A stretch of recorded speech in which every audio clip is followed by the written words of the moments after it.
clobbering time. Big shout out to, as always, to the great Stone Loki, my good buddy, whose show I was just on a little while ago. Love the man, and he made that intro for me because I could never make such a thing myself. And I love it because he knows I am the ever-loving brown-eyed thing. And we well, cannot get enough of that clobber in there. And again, we're just getting started here, folks. I'm sure some buddies will trickle in as they often do. Clobbering time issue number, and we say issue number because I'm just a big comic book geek. Number 31, actually number 731. Clobbering time. I've got to remember to say times now. It's been clobbering time for 11 years, and I'm still not used to saying clobbering times. But that's neither here nor there or anywhere. Let's see here. Of course, I want to thank everyone who popped in with us the other night. Tomorrow night, the wonderful Raquel Briggs, Star Trek expert extraordinaire, my first officer. We will be doing another Star Trek show. This is 2 Star Trek shows in 2 days. We will be ruffling some feathers, I dare say, probably because we will be ranking, if you can do sort of thing, the Star Trek crews of all 5 shows. And when I say 5, you know how it's where it's strictly old school, the real Trek universe there. And we will be talking about each crew and each crew member in depth.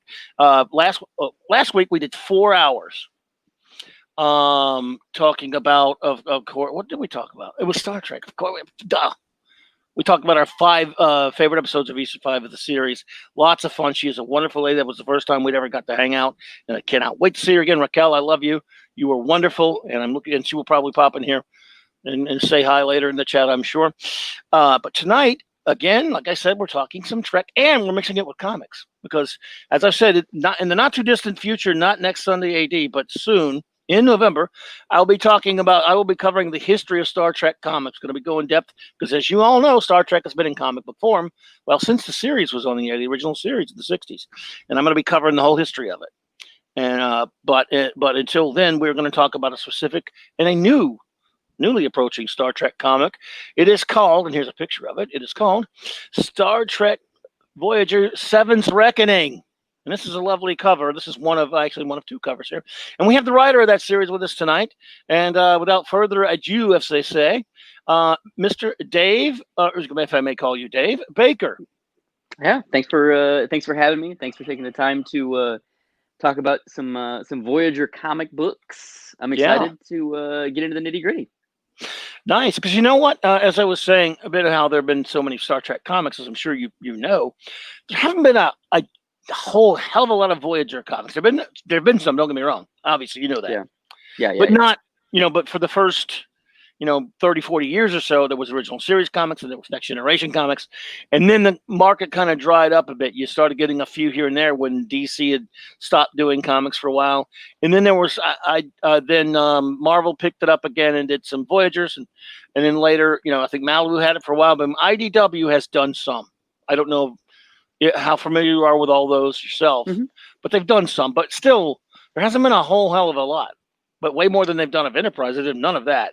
So here's a new one coming out. What is your history with Trek comics?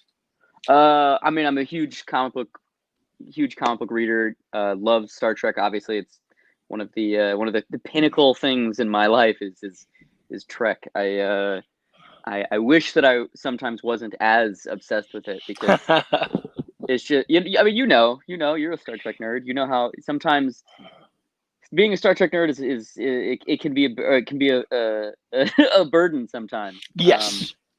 But that's not to say that I'm not shitting on any iteration of the franchise. It's so dense and deep and it's so specific in all of its components that sometimes you'll be on a convention floor talking to a comic book person and you'll be having this tete-a-tete about Star Trek. And you'll turn around and everyone else is left because they can't speak the same language as you because you're just like, this doesn't make any sense. I don't care. What the fuck is a DAX? Like I don't care. Exactly. Yeah, but I'm a huge Trek person. I love it in its various forms. I've read a bunch of the Trek novels. I have stacks of the Trek comics. It's hard to pin down what my favorite. I've been saying in interviews, you know, for the publicity of the book, whenever somebody asks what's my favorite Trek comic, I've been saying that it's the Chris Claremont, Adam Hughes, A Debt of Honor original graphic novel that DC put out. Great stuff. Great one. I Love don't it. know if that's true, but that's what I Yeah. say. That's my go-to answer. And I really love that book. I think I think it's a perfect example of taking the Trek mythology, taking the hardcore timeline of that initial, you know, 6 movies, and finding a place in between the raindrops to tell a story that only comics can tell. I think that's when Trek comics are really great, is when they don't try and be the movies, they don't try and be the TV shows. They figure out some specific thing that only one of the comic book medium's components can facilitate. And specifically for anybody who hasn't read it, that A Debt of Honor graphic novel tells this story of basically kind of Jim Kirk's relationship with the Enterprise.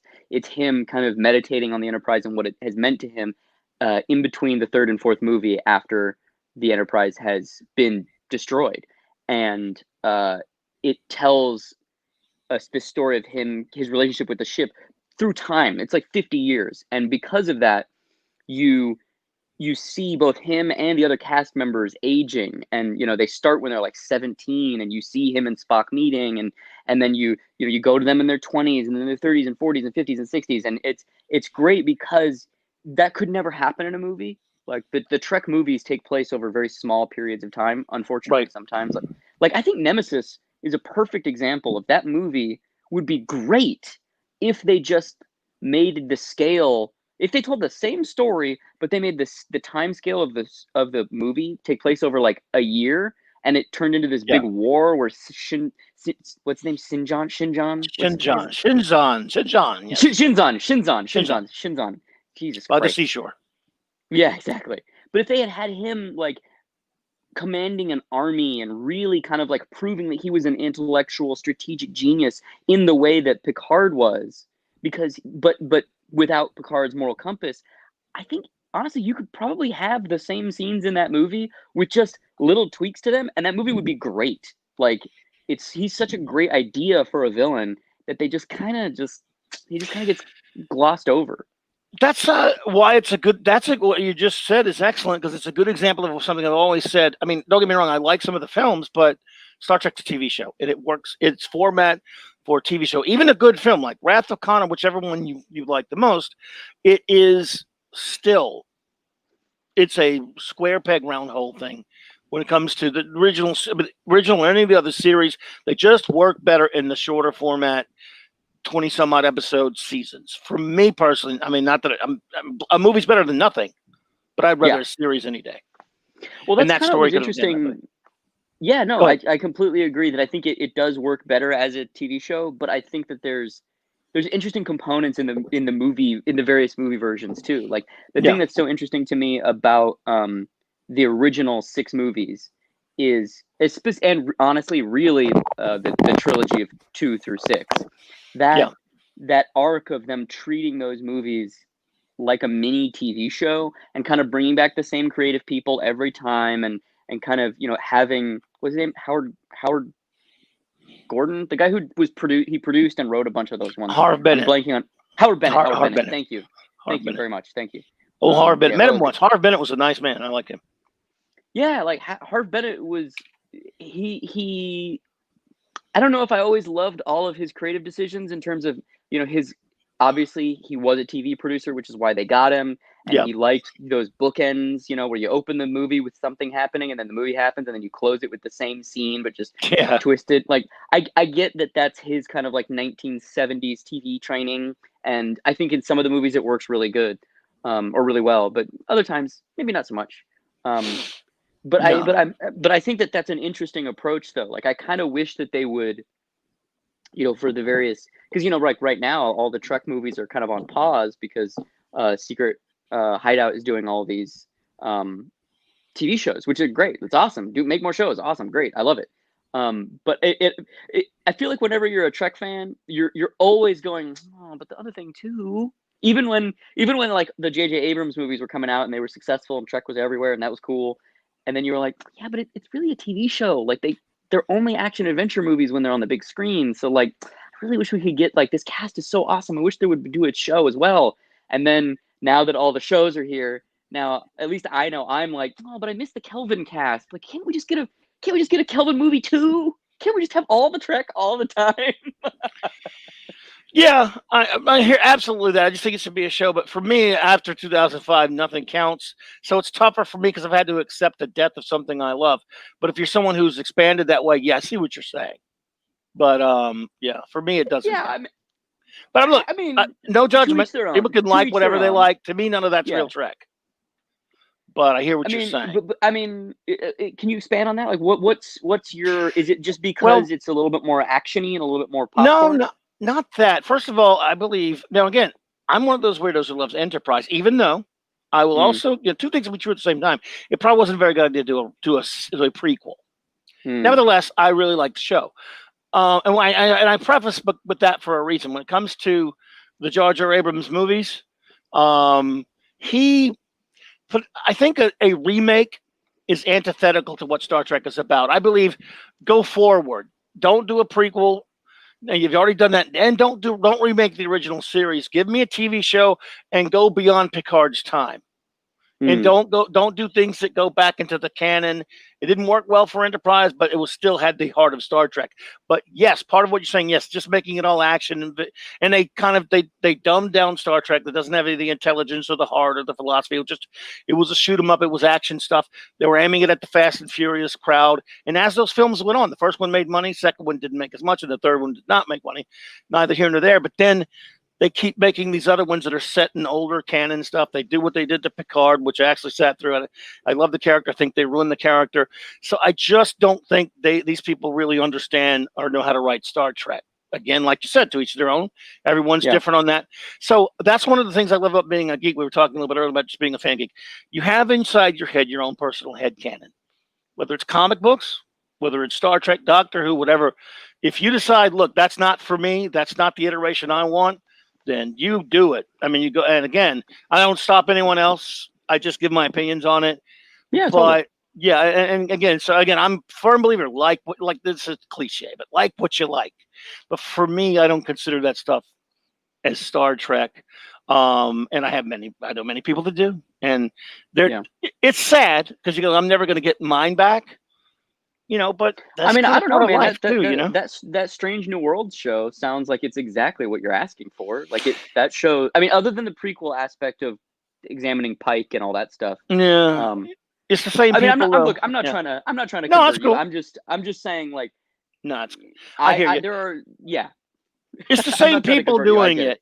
No, yeah, it's again. Look, that's just one fan, and I want Trek to be, you know, again. I would love to have seen. I don't under. Here's something I really don't understand. I don't understand why we couldn't, whether you like Nemesis or not. Because like you said, it had a lot of good things about it.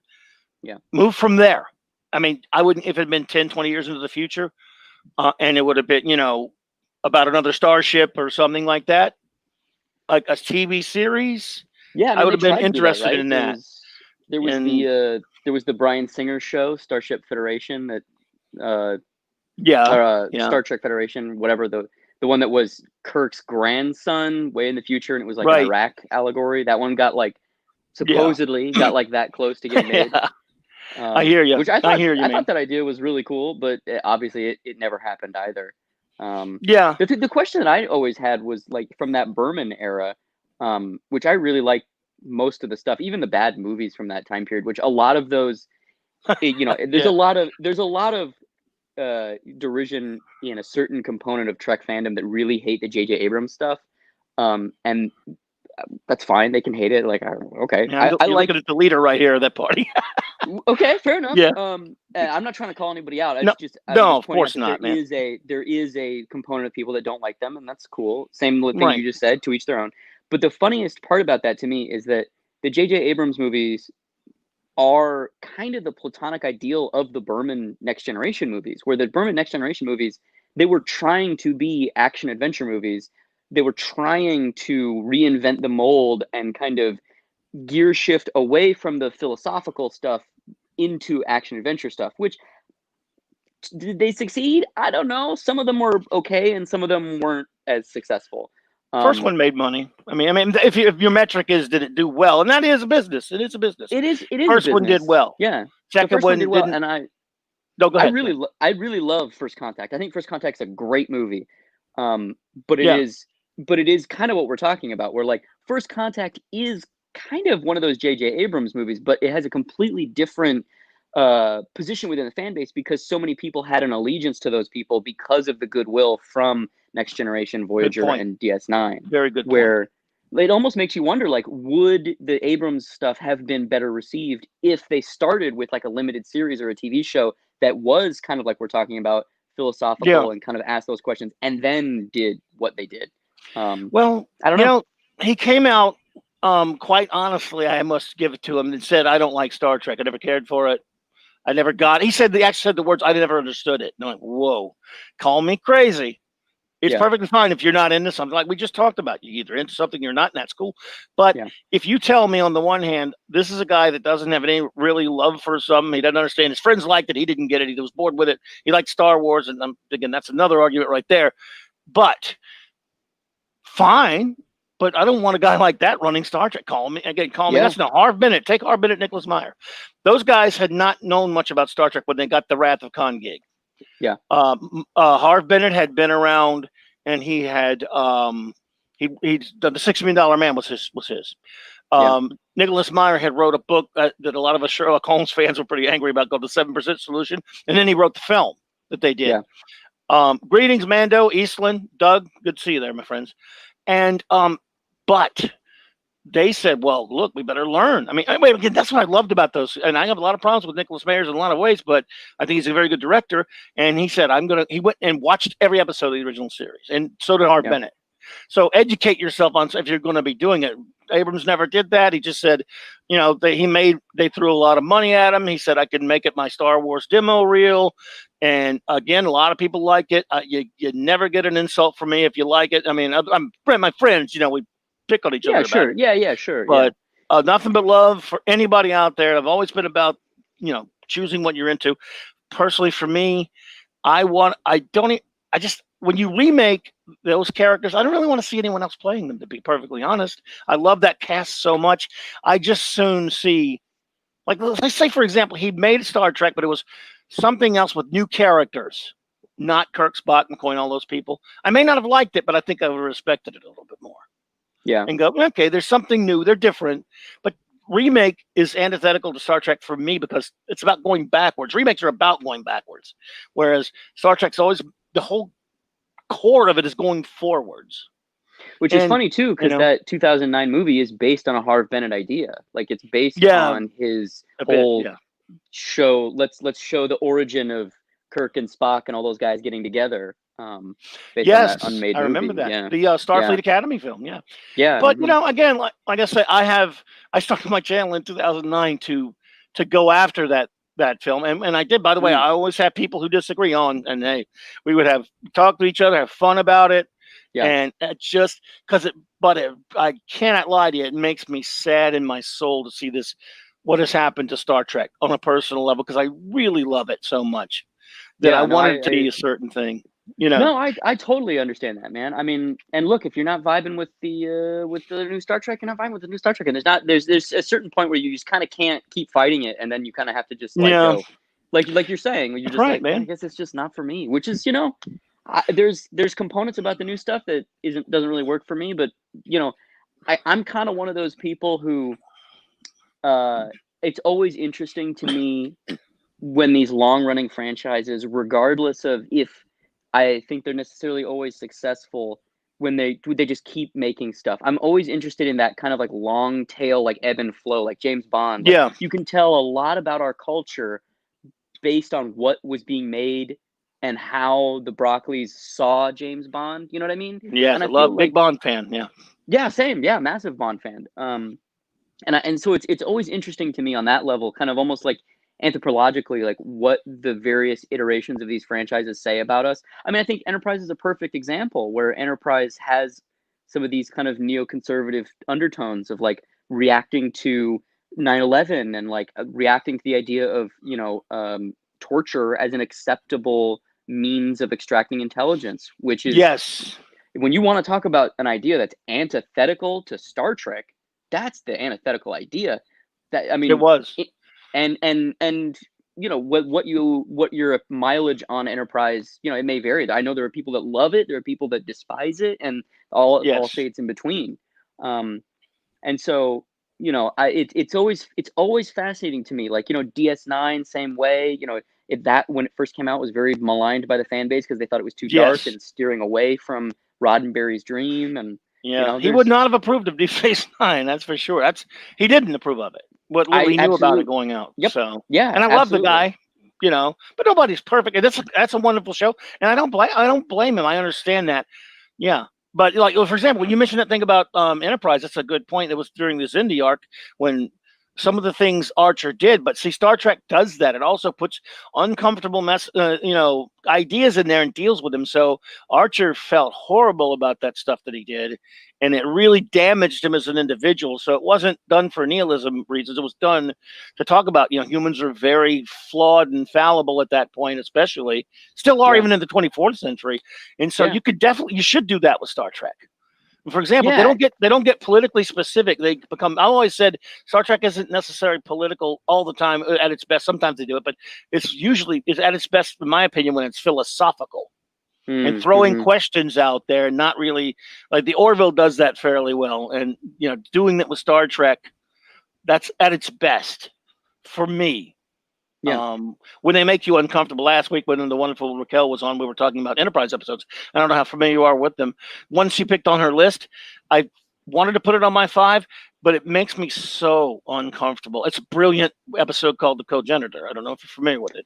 It's so funny because that episode is actually one of the episodes that inspired Seven's Reckoning. The 2 episodes Oh, that I really? was No kidding. yeah, the 2 Good. episodes that I point to as the kind of direct antecedents to Seven's Reckoning are the TNG episode The Outcast Yes. and Cogenitor. What about Cogenitor makes you Well, uncomfortable? it was LeVar Burton did a wonderful job. No, it's because it's so good. It really. Oh, yes. I love Trip. Trip's my favorite character. Oh, okay, cool. Yeah, and I was like, after I watched that episode when it first came on. Actually, I had a friend of mine at the time who was actually, she's an LBG.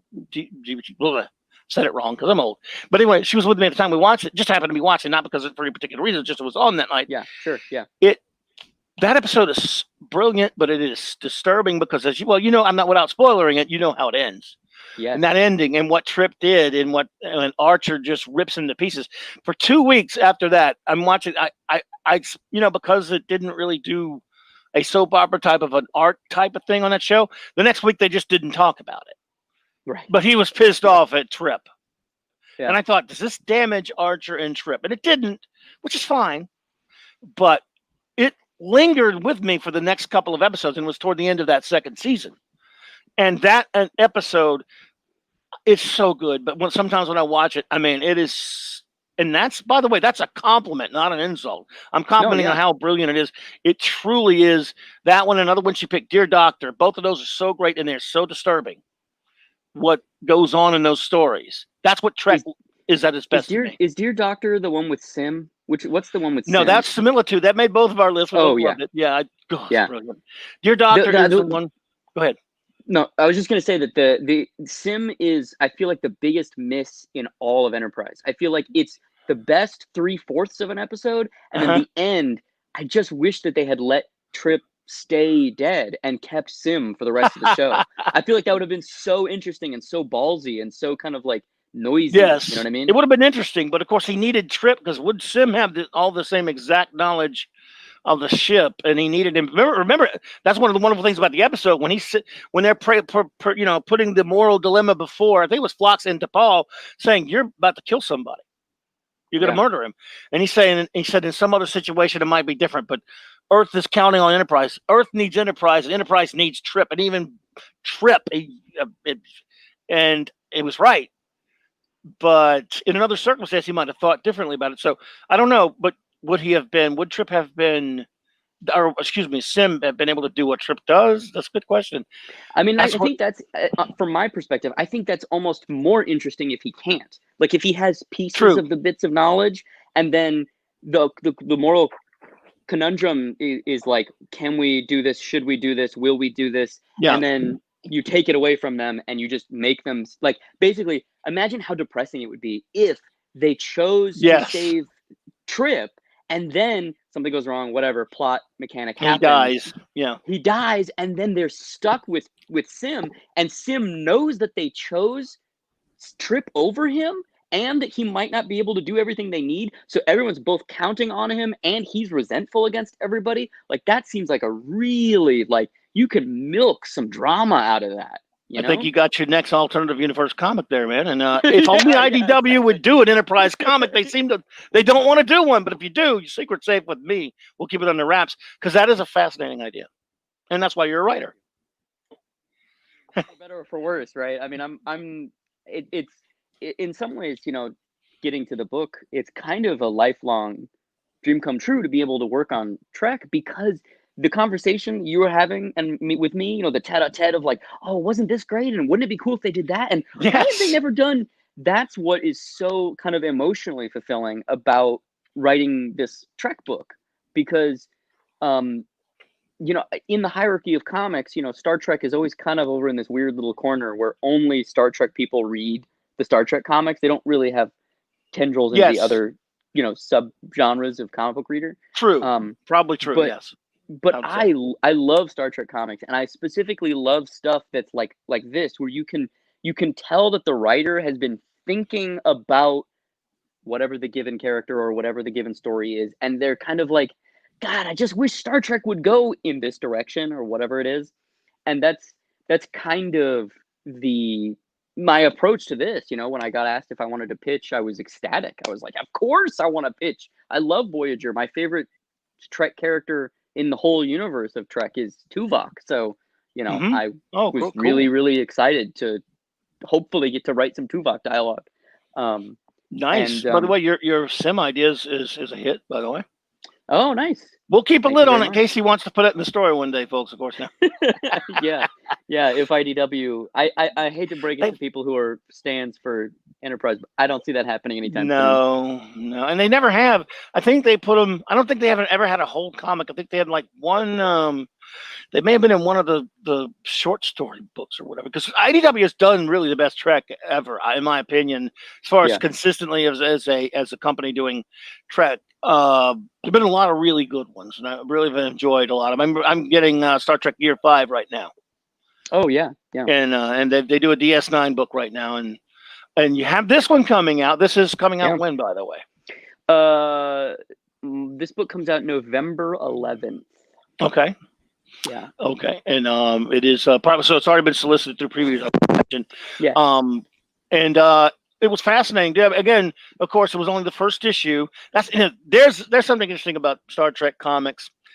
It's not like watching an episode in the sense that if you watch, you know, like a regular Voyager or whatever, original, whatever series, they don't have a lot of what you call multi-parters. They have some in the original Trek, but not a lot, right? So yeah. You get a closure when you're sitting there, whether if you just throw on an episode of Voyager or what have you. In comics, there's a certain amount of pages, and you have to wait each month. So that is a little bit different. And this one, of course, is I thought it was a really intriguing story. So please, just anything you want to say about it. Well, obviously, I know you don't want to throw all the secrets out there, but tell everyone a little bit about it. Just give them a setup. Whatever you feel comfortable putting out there. No, absolutely. So, so the book is by me and Angel Hernandez. He's drawing the book, and it takes place in the 4th season of the show, in between the episodes Scientific Method and Year of Hell Part 1. And the kind of high concept of the story is Voyager's trying to get back home, and they run across this derelict spaceship that's drifting through outer space in the Delta Quadrant. And it is huge, massive, unlike anything that they've ever seen before, and they don't recognize it. It's sending out a distress beacon. They're like, this has to be an automated distress beacon. We're not sure what's going on here. I guess we should board the ship and see if the crew needs help. So they get on the ship, and they discover that it's an intergenerational colonization vessel that's been traveling through space for thousands of years. And all of the crew on the ship is in cryogenic chambers. They're all in cryosleep. And after they wake the crew up, they discover that this alien culture, the ship kind of had a problem similar to what Voyager is on, where they got sucked into something went wrong, and wherever they were trying to get to, they can't get there now. So now they're trying to go back to their home world. And the alien culture on the ship is split into two components. There's an upper class, which is kind of like an aristocracy, a ruling class, which is they're like these kind of thin, two-armed lizard alien people, and a lower class, which are these kind of bulking, more kind of hulking, four-armed aliens. They're kind of more pseudo indentured servitude, daily worker, kind of Yes. daily laborer kind of a class of people. And so the Enterprise makes a deal with them. They say, hey, we want to help you out. This sucks that you're drifting through outer space, probably going to die out here. We don't want that. So we need some supplies to try and get back home. We will offer you 7 of 9's technological know-how to repair your warp drive so that you can get home, and then you'll give us some supplies. And the alien queen character makes a deal with them. They're like, okay. And then we kind of get into what we were talking about with Outcast and Cogenitor, where the story is kind of one of those, hopefully, the quintessential, a crew member, it's a spotlight episode, right? It's a crew member gets sucked up into an alien culture, thinks they know what's going on, learns about the culture, realizes what's happening, and then is in some way involved in shifting that culture, either for better or for worse. And our story centers around 7 of 9 befriending one of those kind of laborer aliens named Grebe, and she helps him to kind of actualize himself, maybe, and maybe say, maybe the way this society is structured isn't cool. Maybe this is like close to slavery. Like this isn't Yes. the way things should be. And the specifics of that are that this alien culture is obsessed with story. So all the culture of this alien race revolves around the idea of story. So like the queen is referred to as the grand protagonist. The ship itself is called the narrative. The people are kind of, in some ways, they are imprisoned by the idea of their story. So they're at birth, they're basically given a role, and then they're given in air quotes character, and then they are kind of kept in their place as that character over the hierarchy of a story, right? And so the underlying theme of the work is that the stories that we tell ourselves, both literally and metaphorically, they matter, and the stories we tell each other matter, but the stories that we tell ourselves, those are the stories that matter most of all, because they define our character arcs and they define what we're capable of. And so the kind of overarching narrative of the comic is about 7 grappling with, should I be involved in kind of upsetting the natural balance of this culture, and this alien realizing that maybe these stories that I've been told my entire life aren't quite accurate. Maybe I'm being manipulated by these stories, and then forces him to kind of, like, literally and metaphorically go to war with the internal narratives within him. Yeah. Well, it was fascinating. I mean, I really, really liked it, and of course, even though as I mentioned, it cuts off, obviously, right there, because again, it's not like watching an episode. It cuts off into, it is what, 4 issues? Is it going to be? Yeah, 4. Okay. Mm-hmm. Well, it really was really well done, and I really, again, it's a fascinating story. I cannot wait to see where it goes. It's going to hit shops in November. So, did you? Have you had? Is this a story? I should ask. Is this a story that you've had in your head for a while for Voyager, or is it relatively recent for you? Or well, the kind of the way that it kind of came together is the editor on the project, Chase. I had worked with him prior because I wrote an Esri Dax story for the Waypoint special last year, or maybe year before.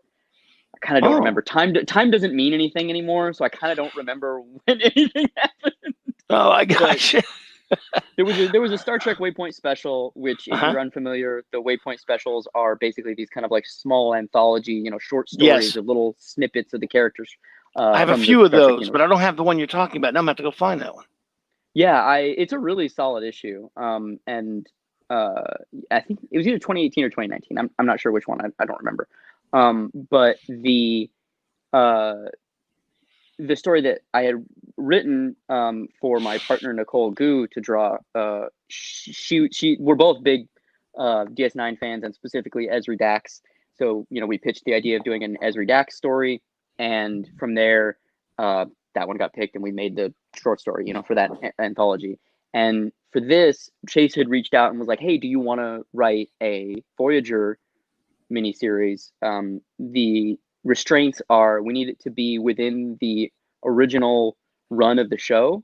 It can't be afterwards because we're not sure. We just, I don't think even PBS knows necessarily what they're going to do with Seven and the Fenris Rangers and like post Voyager stuff with her. Yeah, Obviously, right. she's in Picard right now, and she'll probably get her own show. But right now, I don't think any of that's nailed down, so they don't want to do anything that will contradict stuff that will come later. Yeah. And so they were like, it needs to take place in the original show, and we want Seven to be, kind of a spotlight if possible. Sure. People really like her right now. She's very popular. So we want to try and launch a comic off of her new resurgence in popularity, which I was like excited about because I love Seven of Nine, and I think Jerry Ryan is amazing in the part, and I love specifically Brennan Braga's very very nuanced portrayal of her dialogue, like her visual or her speech patterns, her vocal tics are so specific that it makes for somebody like me, just you kind of just parrot Brandon Braga's writing of her, right? It's just explain. Yeah, I love her. I love her. She's I love her awesome. too. She's awesome. And so the idea for me kind of going in was, so I know it has to be set during the original show. I know that it has to be Seven. What would I do with that canvas? What are the things about Star Trek and specifically Voyager that really speak to me? And I love kind of people getting sucked up into an alien culture and then kind of being bumbling and not realizing that they're going to fuck things up by asking seemingly innocuous questions. Yeah. I love that. But the interesting thing about that though is I love that trope of episodes, but I hate how those episodes end, because it usually ends with, and then everything's fine going forward. Yeah. But specifically Cogenitor and the Outcast don't end that way, which is why I love them so much, because they feel honest. They feel like they have a real narrative integrity to them. And that's kind of what I wanted.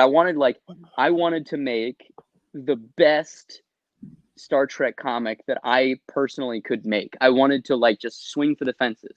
And what does that mean?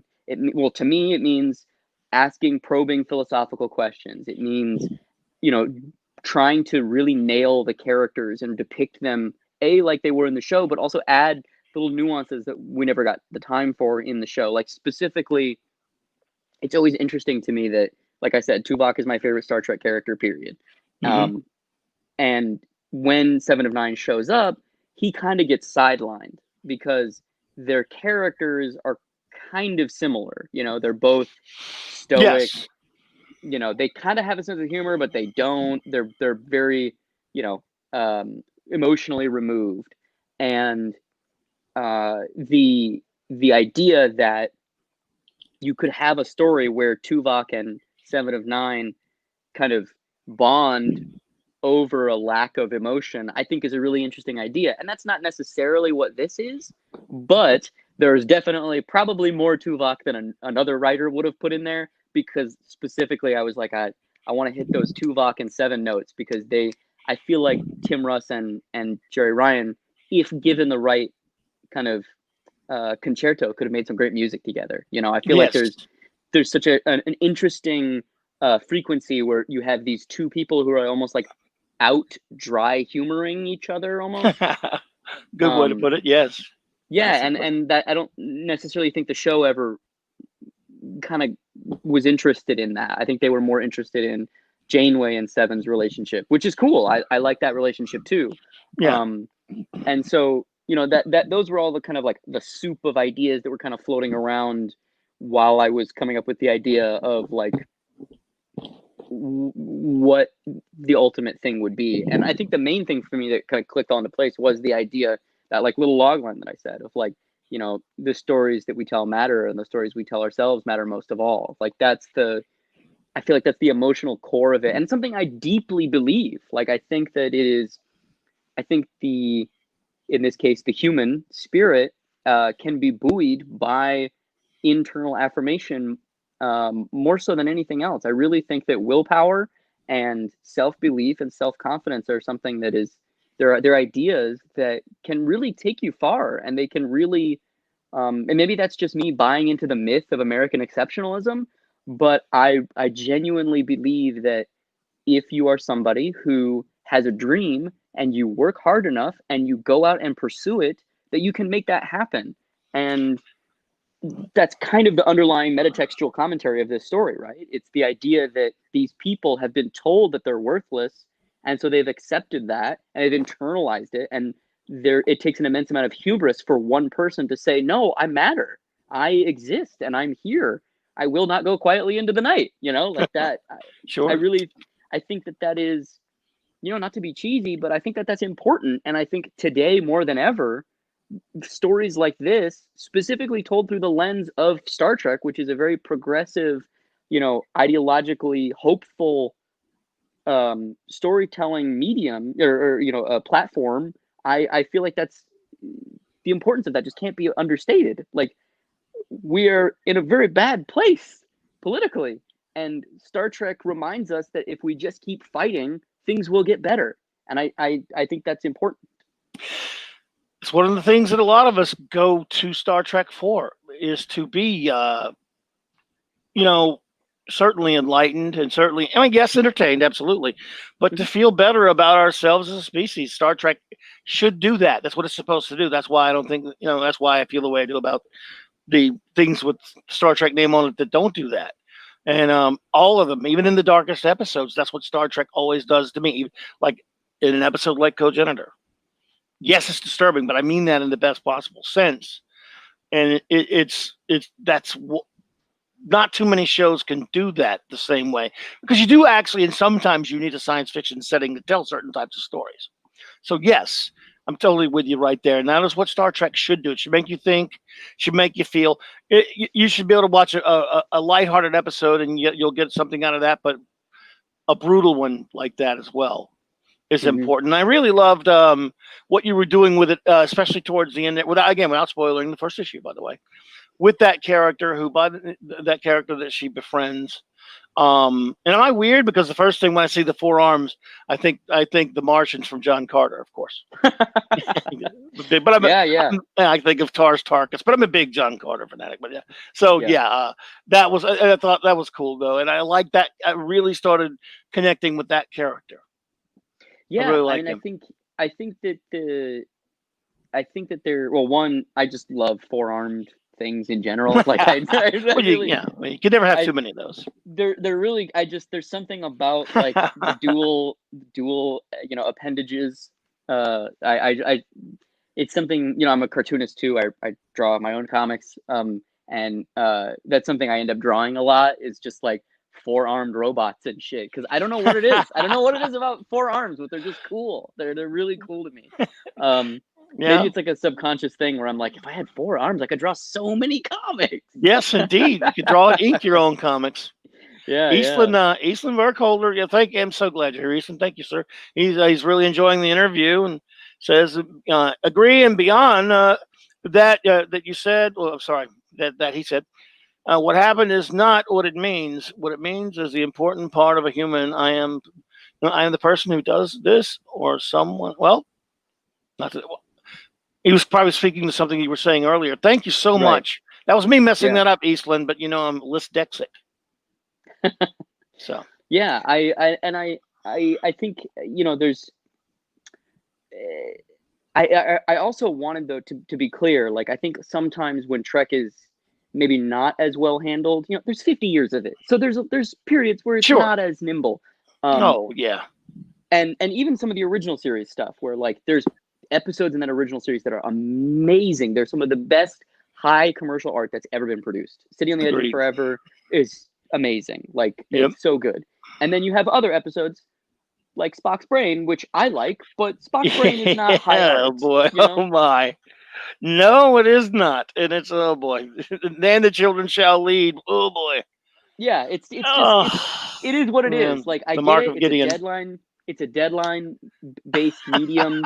Sometimes it's 2 a.m. and you got to shoot something the next day, and you're like, I don't know, fucking Yeah, Spock's Brain. I well, don't that's know. the third season for you, though. Fred Freiberger. You're not supposed to beat up on Fred Freiberger, but I'm sorry. Yeah. Not everything was his fault in that season. Gene did leave, but anyway. Yeah, Spock's Brain. But I Oh, specifically wait. What's the one? What's the one where Kirk forgets that he's Kirk and goes down to the planet and the Paradise Syndrome. Yeah, I think that's the weirdest one for me, just because Star Trek theoretically is so progressive, and that one feels so strange racially, like all these white people and red face. Like it's just icky. I don't like that episode. That one makes me uncomfortable every time. Yeah. When I'm doing the rewatches, which you do every X number of months, I'm always kind of like, oh, this one again. I've always been a little uneasy about that, but I always thought I thought it was a fairly interesting idea, and there were some good character moments in it, but Raquel Briggs, love you. So thank you for being here, number one. But yeah, a lot of people do really like that one. All the stuff with the preservers, kind of that opened up a Pandora's box of Star Trek with the preservers, by the way, that thing. Yeah. But yeah, that last scene where Spock helps Kirk forget with a mind meld. I'm like, no, sorry, that was a wrong one. I can't believe I did that. Was not was it that one? No. It was Requiem for Methuselah. Sorry, everyone. Yeah. Speaking of Methuselah, that's me. But just going back to just really quick, going back to the thing we were talking about earlier. There are periods where it's great. There are periods where it's maybe okay, and periods where it's like, ooh. And the as much as I should talk, I kind of like Spock's Brain too, but it isn't what we're talking about. You know what I mean? Like it's a fun, silly science fiction thing, but it's not what we're talking about, of kind of like the aspirational, bigger ideas. Science fiction as a medium for changing hearts and minds. You know the worst thing about Spock's Brain, though? Here's what I've always. This is why I picked it as my worst episode. There are worse ones. Here's why. Because it's that old thing where how if someone would say to you, "Why do you like that Star Trek show so much?" And you like, and you try to tell them how good it is. This is old stuff, but try to tell them how good it is. And one day, that person or those people, they might be flipping around the channels one day, back when people did that sort of thing. And they land on Star Trek. I'm going to see what old Dave or old Mike why they like that Star Trek show so much. And they turn it on there. They don't land on City on the Edge Forever, Journey to Babel. Where are they going to land? It's going to be Spock's freaking Brain or The Way to Eden. And they're going to go, and the Spock's Brain may be the great vegetable rebellion of Star Trek for you Lost in Space fans out there. And they're going to land, I swear to you, dude, they're not going to land on Mira Mira or Doomsday Machine. They're going to land on freaking fucking Spock's Brain. Yeah. Or the Way to Eden, and the Children Shall Lead, or the Mark of Gideon. I know it. Just for me as a kid, when syndication was really big, the one that I always caught, like frustratingly so, was the one where there's the like, what is it? It's a TNG episode where there's like a space whale or whatever that like it's obsessed with fucking what's her face Troy. It like psychically is like, I love you, Troy, and it like impregnates her or whatever. Child. Yeah, that for some reason, yeah. And I don't even remember the specifics of that episode, because now when I do my rewatches, I always skip that episode because I hate it so much, because it was the only episode that would ever be on in syndication when I would watch it. It drives me crazy. That was a recycled script from Phase 2, I think, actually. So yeah. Oh, cool. Word. Yeah. I didn't know that. If you remember Phase 2. Yeah. I believe that was one of the recycled ones, if I'm not mistaken. It could be wrong, but I think it was. You rock, Raquel. You're so wonderful. Can't wait to see you tomorrow night, my friend. She is just amazing. Um, yeah, there you go. You want to quote Spock's brain at me? Good God, brain and brain. What is brain? I don't know, but I don't have one. What's your? But, they just get in the way. Space hippie. Yeah. So, now is your which is your favorite of the shows? If you have one, and there's Oh, no I do. obviously there's no right or wrong answer. I mean, TOS will always be my favorite, but and it took me many years, Dave. I have to admit to go back because I'm so old to go back and give some of the other ones a chance. And now I love them all. Don't get me wrong, but it took me a while because like going back retroactively watching all DS9 and Voyager, and really love DS9 now. But it took me the longest time to be where I'm just now one who loves them all. But as you well know, there are some people, they don't love every single flavor of Star Trek. They might like one of the shows and not care for one of the others, as you again, or one's their favorite, one Yeah. It was from Phase 2. Thank you, Erica. I thought it was. So, do you have a favorite, or and again? Yeah. I mean, the simple answer is my favorite Star Trek show is DS9. I love DS9. I think it's the most interesting character-wise. It's you can tell that it's the show that everybody on the writing staff was just like, not to speak ill of the dead, but like they were all like, "Whoa, we get to do what we want. We don't have to worry about Roddenberry's box. Michael Piller isn't here anymore." Like, you can tell that they were really excited about developing characters, and that's why you get so many interesting, nuanced supporting characters like Nog and Quark and Rom and even Lita. Lita is like developed to the degree that honestly, like whole like bridge crew characters in other shows aren't even developed. I love Cisco. I think he's probably my favorite captain. I love the simultaneously the seriousness of DS9 and its elasticity so it can be funny and fun in episodes like Our Man Bashir, which obviously I'm a big Bond nerd. So when that happened, I was just like, I love that. I love this. I love that was a great episode. A lot of fun. Yeah, I wish that they had done more Our Man Bashir episodes instead of more Captain Proton episodes. Like I like the Captain Proton stuff; it's fun, but nowhere near as fun as Our Man Bashir. Absolutely, and that is a great one. Well, you're definitely not alone in the wilderness on that one. I know many people, and it's tough to argue with that have DS9 as their favorite. I'm a big fan of DS9 and Babylon 5. I love both shows, and it's wonderful. And again, it took me a while to get there. Now full disclosure, it took me a while, and I had to go back many years later and backtrack with it. And now I just watched them so many times over and over again. And even though there are arcs on that show, it is still great that you can. And this is one of the things I love about old television and old TV storytelling. Even at that point, that's not old, but you know what I mean. Is that you can just pop in on an episode. You could still plop any old episode. You don't have to sit there and watch a big arc. You don't have to sit in there in order. You could go anywhere and watch a standalone episode. I really do love standalone storytelling for television. And I love that when Trek does that. Zathras is here. Yes, Morn is the greatest character of all time. Let's face it. Morn, yeah. And the Morn race just showed up in the season 3 premiere of Discovery, which I was so excited about. I was like, it's Morn. And this guy didn't say anything either. So maybe this guy literally was Morn. Might have been the same dude. Zathras, I love Morn. Who mourns for Morn? That was actually kind of a funny episode. Yeah, I loved that episode. He was but look, Garrick's fantastic. Absolutely, Eastland. There's no question about it. He is one of the just brilliantly written characters and acted characters. Yeah, we love him. Oh man, Andrew Robinson is so good in that part. He's so good. Like it kind of is almost like but that also just goes to prove the point of what I'm saying, that like DS9 is so interesting because it takes the time to develop supporting weird, like there's more development on Elam Garrick than there is on Hoshi in Enterprise. She's a bridge crew member and she's like barely a character. Same thing with Mayweather, barely a character. I want them to be characters. I think both of those on paper, Mayweather and Hoshi are amazingly interesting people, but they just don't get any screen time because the show is not interested in them. It's interested in replicating the original series formula of the Trinity, being Trip, T'Pol, and Archer. Which, if it was more successful, maybe I wouldn't be so like, give me more Hoshi. God damn it, she's so awesome.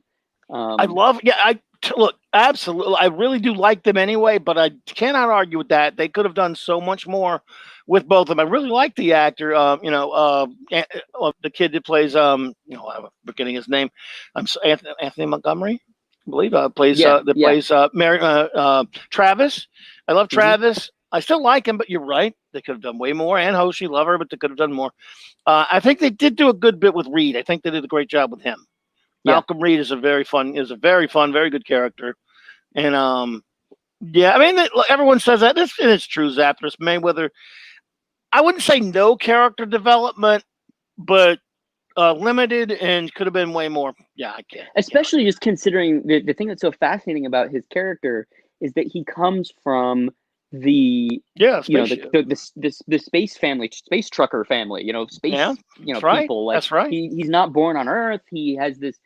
There's so much potential in his character of examining, like, if there was a contingent of people who were xenophobic in the future, maybe it's that guy because he comes from the middle of nowhere, and like there's so much potential inherent in his, like, maybe does he have weird health problems because he was born in deep space? Like, I don't know. Like, there's really cool foundational elements of his character. Whereas Archer's character, I like Captain Archer. I'm not shit talking him, but I'm saying, what are his foundational elements? He likes water polo and has a dog. Like, there's nothing like conflict oriented in his origin. It's like he's a test pilot guy who, like, but stuff with his father, I think, is really substantial. And all the things about his father and things like that, I think, is substantial for him. What's the stuff with his father? I don't think I. Well, you remember his father worked on the first warp engine, and he was Archer was resentful towards the Vulcans because he died before he was able to see it. When he worked with Zachary Cochran. Yes. A lot of that stuff, and he had a grudge. He held kind of a grudge against the Vulcans, and that was a fascinating thing with Archer. But they also build up on him. I remember by the fourth season, he was a really, really complicated and a broken up man. And by the way, they were doing that in the fourth season they were actually working on Mayweather. If the thing had kept going, they were doing some things with him. Going, we might be having a very different conversation. Yeah. Like, we might, who knows? Especially because, like, that, you probably remember this better than I, because it's been a minute, and you seem like a very knowledgeable Enterprise fan, and I've watched it maybe twice. I gotcha. But wasn't in the last season, that second to last or third to last episode, the one with the Mirror episode, wasn't that originally, I feel like, you know what it was? It was, they wanted, see, I'm having an internal conversation as we're doing this. I'm sorry. That's okay. That's what we all do, man. That's what geeks do. I'm thinking of the planned idea for, I think, season 3 or maybe season 4, where they were going to have Shatner be the, in air quotes, chef.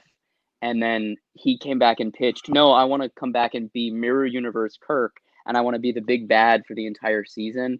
And then they tried to do it, and he wanted too much money. That's what I'm thinking of. I've heard the chef part.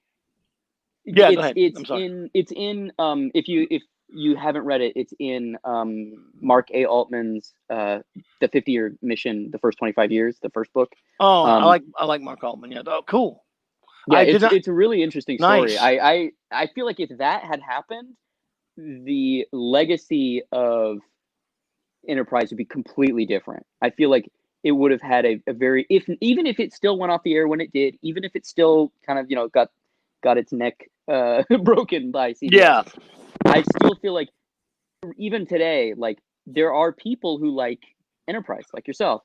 I would say the predominant opinion is people do not look back fondly on it. And I think if Kirk had been in that fourth season, it at the very least, that show would have a solidified legacy as a great Star Trek show, even if it wasn't great in the first 2 seasons, because TNG wasn't great in the first 2 seasons, and neither was Voyager or Enterprise. Like, none of them really are great until they kind of find their way. I love a lot of the first and second season episodes, but I understand that. And then what you were saying, I do think that I'm hearing more and more because there's still a lot of people who it gets treated like the quote unquote, if you'll pardon the expression, the redheaded stepchild of Star Trek. It does get treated like that. It still does. Yeah. But I do hear more and more people saying, I didn't like Enterprise much, but I went back and now I kind of like it. And Yeah, I'm hearing that more and more from people, which is interesting. I've loved it from the beginning, but I understand. I really do. It's interesting though, because I feel like that's kind of how Trek fandom works. Like, you have the people who are in love with the previous iteration, and then you have the new thing happening, and they hate the new thing. And then when the new thing is over and there's another era, then everybody that hated the previous era likes this one, but they don't like the next thing. And it's this kind of like weird kind of stutter step thing where, so right now with the Secret Hideout stuff that Alex Kurtzman's running, like now you have all the people who were really against Enterprise being like, you know what, Enterprise was pretty good. When you really think about it, it's pretty good. And then give it 10 years, and all the people. This isn't a passive aggressive comment at you. I just mean there are a lot of people who will come around on the Kurtzman era because of whatever the era after that is, and it's almost kind of, it's almost not about the quality. It's I think it's just kind of this idea of like you develop an understanding of something, and then when it's shifted, people are just like, yeah, but that's not the thing I know. And sometimes the thing it's better than the thing you know, and sometimes it's not better than the thing you know. Let's make a pact in 10 years. If we're both, you'll be along with me, and we'll talk about that, sir. And because obviously I can't predict the future. I think my hate will stay consistent, but that might happen. But if it does, I'm going to be the first one. You come on here and say, dude, damn you, you were right. I hate you. But right now, we will have to wait and see. I think it'll always be hated. But look, a lot of people, I only really own one opinion. Yeah. So, and it's my own there. I don't believe it'll age well, but I think Enterprise did. But look, I still hear people, and the classic refrain on Enterprise is always, well, it really finally got better in the fourth season. Garfield and Judith Stevens, that's right, had a lot to do with doing a lot of great things in that season. And Manny Cotto. Yeah. But I personally did like the first couple of seasons, but we will. We'll see. It gets I don't know. It has its faults, but one of the great things about Star Trek is the character. No, go ahead. I'm sorry. I think if it's interesting to me because there's two divergent things with Enterprise, and honestly, I kind of didn't anticipate us having this in-depth of a conversation about Enterprise, and I'm excited about it. I like it. It's fun. Sorry about that. I didn't mean to take you off too far. No. But the thing that's interesting to me about Enterprise is, I think that's the first show where the people making the Trek show were trying to make something, whether it was going to succeed or fail, but they were trying to make something, and CBS stepped in and was like, you're not going to make that. And they had to kind of build it from the ground up really quickly. And I think some of that shows, I feel like they wanted Enterprise to be kind of what this new Kurtzman era is, where it's a single narrative over a whole season, serialized, kind of the spiritual descendant of the X-Files mythology stuff, right? We're going to have these big, sprawling, connected stories. And I don't know if that would have worked, that part, because they wanted to tell, like, basically that first season was going to be building the first Enterprise. They wanted it to all be on Earth. They wanted it to be political machinations of the Vulcans trying to keep them on Earth, saying they're not ready. The humans trying to speed things up and maybe cheat and whatever. Like, they wanted that political dynamic to be the first season. And part of me thinks that sounds great, and another part of me is like, there were some bad decisions. Look, there was decisions. It's a strange thing.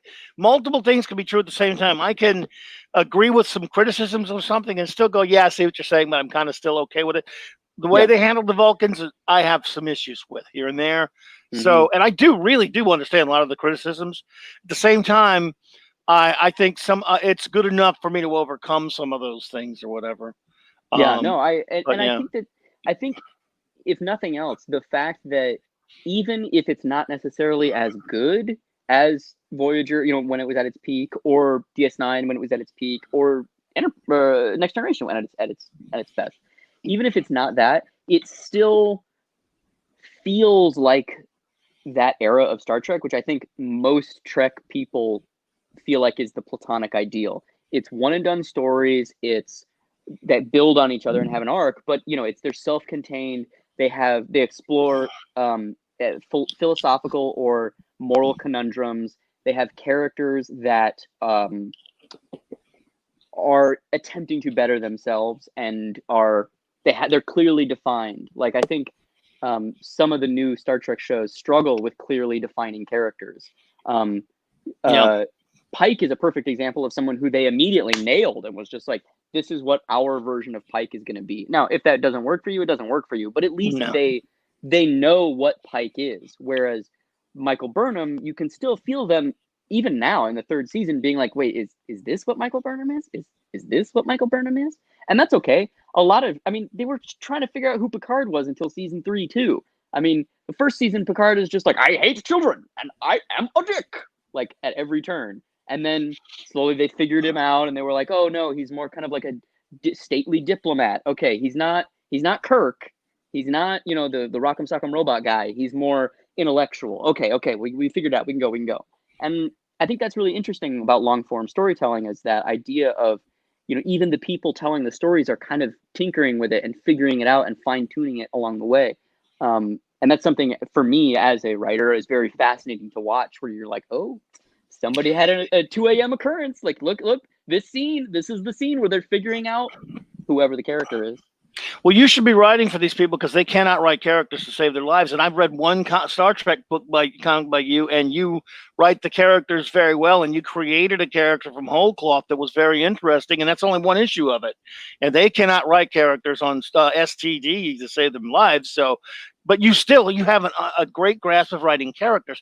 And it's a testament to writing characters when you think of, well, I know your favorite's Tuvok, who's a great character and a great actor. My favorite character on there is probably the Doctor, the holographic Doctor.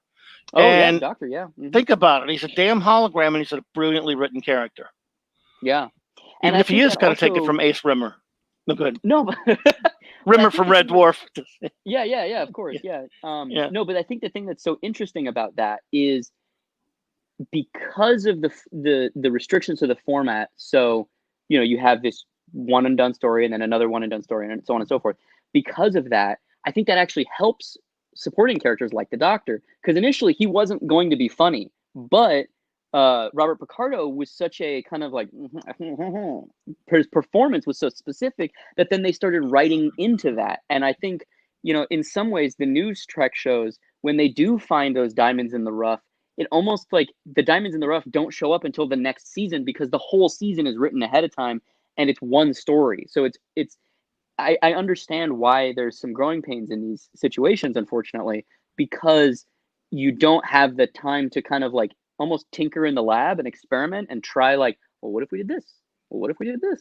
Well, what if we did that? And like, you don't get people like Robert Picardo showing up and surprising you, showing you a completely different character than what you thought was on the page. And I think that is one of the reasons why I personally am really excited about Strange New Worlds, because that sounds like a really cool idea of having your cake and eating it too. Like, I'm sure that over the course of those 10, 15 episodes, whatever the first season's going to be, there's going to be an arc and there's going to be an overarching story, and that's cool, fine. But specifically, like they've already said, that it's going to be one and done episodes like the original series in a kind of more philosophical, exploratory bent, as opposed to the serialized nature of Picard and Discovery. I know you don't like them that much, but did you watch any of Lower Decks? It took. I couldn't get through the first episode. I thought it was just a bunch, and I've watched a couple of reviews and I read a couple of things and watched a few other bits and pieces. So no, okay. I mean, again, nothing really. Not really have much of a dog in the hunt there. It just seemed like a bunch of, I don't know. I guess I'm just angry with it. But no, you have watched it.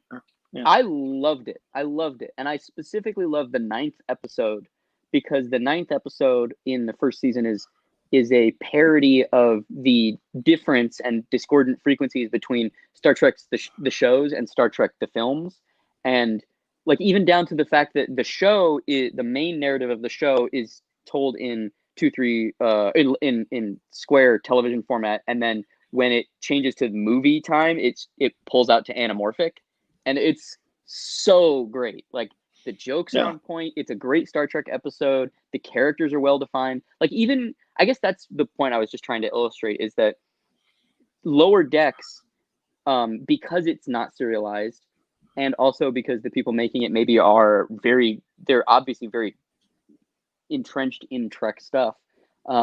The characters, now whether you like the characters or not, that your mileage may vary, but at least Mhm. they're very well defined. Like, each character has a role and has, like, for a music analogy, like, this character is a tenor, that character is a soprano. Like, they all have their own little pocket that they work in, and they're very like a metronome. They hit that note over and over again, as opposed to some of the other shows where, maybe the characterization isn't as concrete, or maybe there's stuff that the characters, you could almost like interchangeably put character dialogue in. Like, whenever the Yeah. bridge crew characters are talking to each other, on Discovery, like, other than Burnham, Saru, and whichever of the three captains is talking, like, I don't really. I mean, I know in season 2 they actually like said all their names, but like, other than Detmer, because she's my favorite of the bridge crew, I'm like, she looks awesome. I want to know more about her.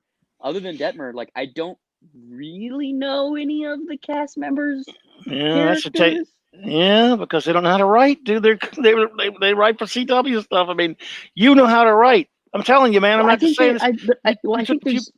no, go ahead. Go ahead. I appreciate the compliments. Thank you very much. And CBS executives, if you're watching this, I would love to write on a Star Trek show. No, But they I think blocked me, that so don't worry about it. I think that there's multiple things at play there. I mean, I think one, saying that they don't know how to write, I feel like is a little reductive, in that when you're working on a scale of $300 million to make 10 episodes, you're just you're you're you're going to be fighting different battles than I'm fighting. Like, I'm very lucky in that comics is a medium that is not expensive to produce, and I'm also lucky that I just want to clarify that my goal is not to use comics as a springboard to somewhere else.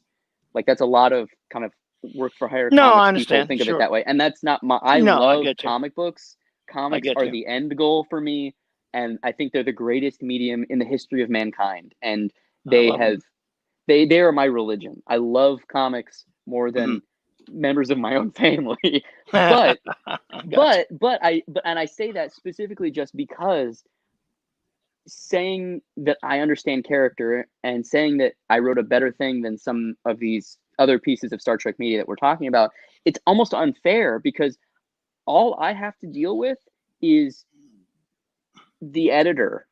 I'm really, and Chase and I have a great relationship. He's been very supportive, and he's gone to bat for me. So when there's been disagreements with CBS or whoever, Chase has been like, "Oh, well, these are the reasons we did it that way," and, "Oh, you know what, CBS, you do have a good point. Let's change that." And then I go, "Oh, that is a good point. I will change that." Or, "You know what, CBS, we feel like we're going to go this direction," and then we go that direction, whatever that case may be. But it's me and the artist and the editor. That's only three people trying to come to a consensus on a story, as opposed to spending millions of dollars shooting all around the globe with literally hundreds of people all weighing in on different aspects. I have no doubt that there's a version of Star Trek Discovery that was great. Like, the scripts were great, and then what we're talking about happened, and this person puts a ding in it there, that person puts a ding in it here, this executive takes a little pot shot there, and then you just kind of, it just sinks over time. And I'm not Well, necessarily I'm not shit talking Discovery, because I like a lot of stuff on Discovery, and then there's aspects of Discovery I don't like.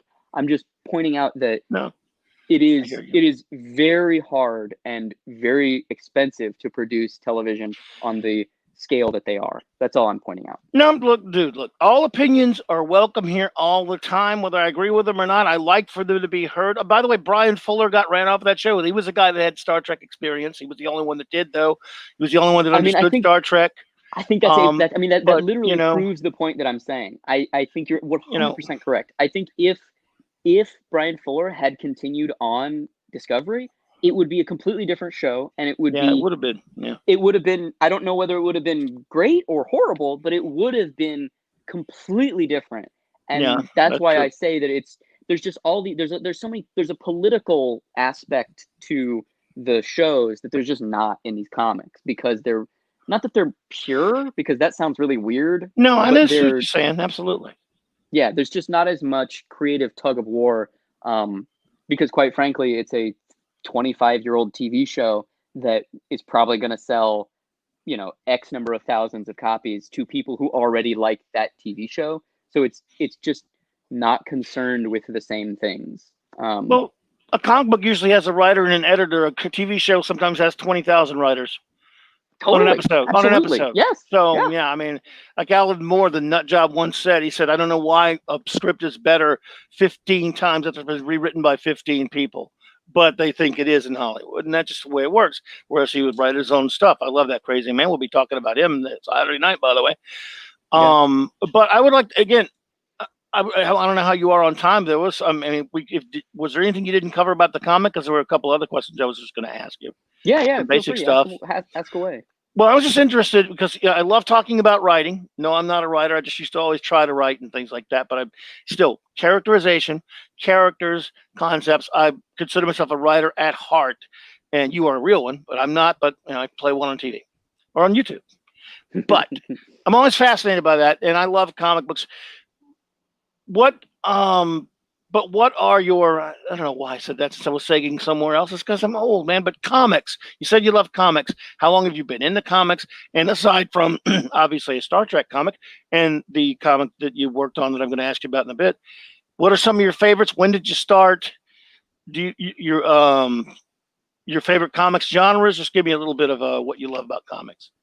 Yeah, so I got into comics as a really little kid. The first comic that I remember reading was with my aunt in my bedroom when my little sister was being born in the hospital. It was a Tintin comic, and I remember Wow. it. I think I was like, let's see, I guess I was probably Wow. like three and a half, three, Oh somewhere in my. there.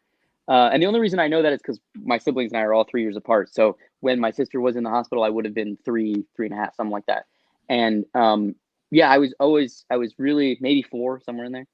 And I I love comics, and I love, as a kid, I didn't really understand the difference between prose novels and comics, because they all were kind of, they all just like lived in my head, and I was really obsessed with like girl adventurer, boy adventurer, girl detective novels, like, you know, the Boxcar Children and Nancy Drew, the Hardy Boys, that kind of stuff. And my mom had gotten me um, a bunch of these Tintin books from the library, and it just blew my mind. I just fell in love with it. I was like, this is the greatest thing ever. And I would spend hours drawing and tracing Tintin. And then from there, I kind of got into the superhero stuff, like Spider-Man, the X-Men, all that stuff. And then from there, like a lot of people, I kind of transitioned from the superhero mainstream comic stuff into indie comics, and, you know, stuff like Fantagraphics and Drawn and Quarterly, and you know, hundreds of other, you know, indie publishers. And and so I kind of, you know, I kind of have a foot in both worlds, where, you know, my book Fuck Off Squad, which is a coming of age romance comic about queer skater kids in Los Angeles, was put out by Silver Sprocket last year or 2 years ago. Mm-hmm. Again, time doesn't mean anything, so I don't even remember when. Yes. But like with Nicole Gu, she drew it, I wrote it. But I also love superhero stuff, and I love mainstream comics, and I love genre fiction, and I love, you know, like one of my favorite comics ever is Wet Moon by Sophie Campbell, published by Oni, which is like, you know, sad art school girls in Rhode Island trying to sort out life and, you know, graduate school. Like I love kind of a wide swath of comics. My favorite comic of all time probably is Casanova by Matt Fraction and Gabriel Ba and Fabio Moon. Huge spy fan. I love crime stuff. I I love. It really comes down for me to just like something with a point of view. I just love when you're reading a comic and you kind of have that like, who's this comic for? Like, this comic doesn't feel like anything that's ever existed or ever will. Like, this comic was almost like made specifically so that the person making it could show you the inside of their brain. And I know that that's not a particularly, that's not like a genre, but like No. stuff that feels like that is like typically what I'm drawn to, you know, very kind of auteur kind of idiosyncratic or individualistic work is usually what I'm excited about. But then I also love really dumb shit like fucking Johnny Quest, you know. So Oh yeah, I love it. Well, yeah. Again, I'm old. My geekness started when I was 2 years old and Batman first came on the screen with Adam West. And you'd be surprised how many not only people whose geekness was their geek gene was or instead of Cerebro and Professor X, it was Adam West opening that up in us as children, and many of the biggest comic book writers of the time. Because I love Silver Age and Bronze Age, special comics and things like that, and the works of Alan Moore, which we'll be talking about next week. love that guy. Crazy, love that crazy old bastard. Love his old stuff. I'm gonna go through his whole history of his works, and I love that kind of stuff. I just love the art form itself. The two greatest geek experiences of my life was the times I got to meet the king of comics, Jack Kirby, and spend time with him. Wow. And that was just one of the biggest highlights of my life. That's how sad I am. But Jack was wonderful. Dude, that's not sad. Don't shit talk yourself. Jack Kirby is the fucking king, man. He's the king. Man. He is the king. On my a couple years ago on my birthday, you want to talk about weird and sad shit? You actually got to meet him a couple years ago on my birthday. You know what I did? I went to his old house and then I went to his grave. So, oh my god, in Thousand Oaks. Yeah, dude. Yeah. Did you? Oh, that's fantastic, man. He was wonderful. He and his wife, wonderful wife, Roz, got to spend a lot of time with him twice. Bought a piece of original art from him. Heard all the war stories, all that stuff. Incidentally, I don't know if you've seen a documentary on Amazon Prime called Kirby at War. Check that out. Dude, it's brilliant. I'm so excited about this right now. I guess it's still on there.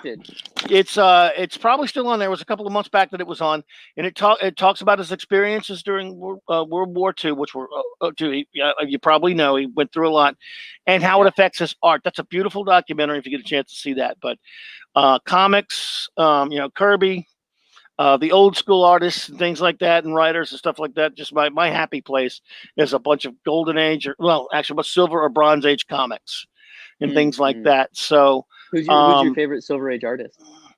Well, Kirby's my favorite of all of them in just about every era, but I love Gil Kane, Neil Adams, who started in the Silver Age anyway. Oh God, there's so many of them. Jim Steranko. I met most of my favorite comics artists. John Romita. Love him. So, do you have any favorite artists? Oh, tons, man, tons. Right now, I'm really obsessed with Doom Patrol. I've been reading a bunch of old Silver Age Doom Patrol comics. Nice. And Bruno Premiani is just like he was unreal. amazing. He was very so few. He did so few. So little work as well. And he's incredible. And also, it's the crazy thing. Well, how funny is it that we're like he did so few. But it was comics, good though.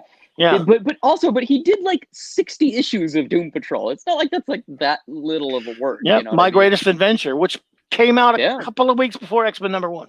Just saying. Yeah. Just saying. Yeah. I love you, Kirby, and it did come out before that.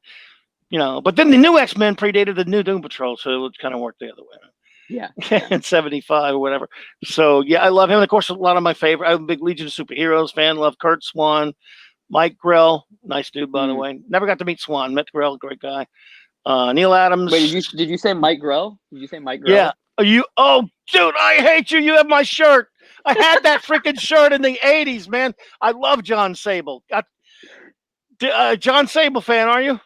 Oh yeah, I love John Sable. Yeah, which is so funny because like I love John Sable and I'm kind of obsessed with how some people are obsessed with serial killers and they're like really like interested in learning about what makes them tick. I know a few people like that. Yeah, I'm kind of like that with like weirdo cartoonists where like I don't really agree with Mike Grell's life choices. Him being a big game hunter. Like I think that's kind of weirdly immoral.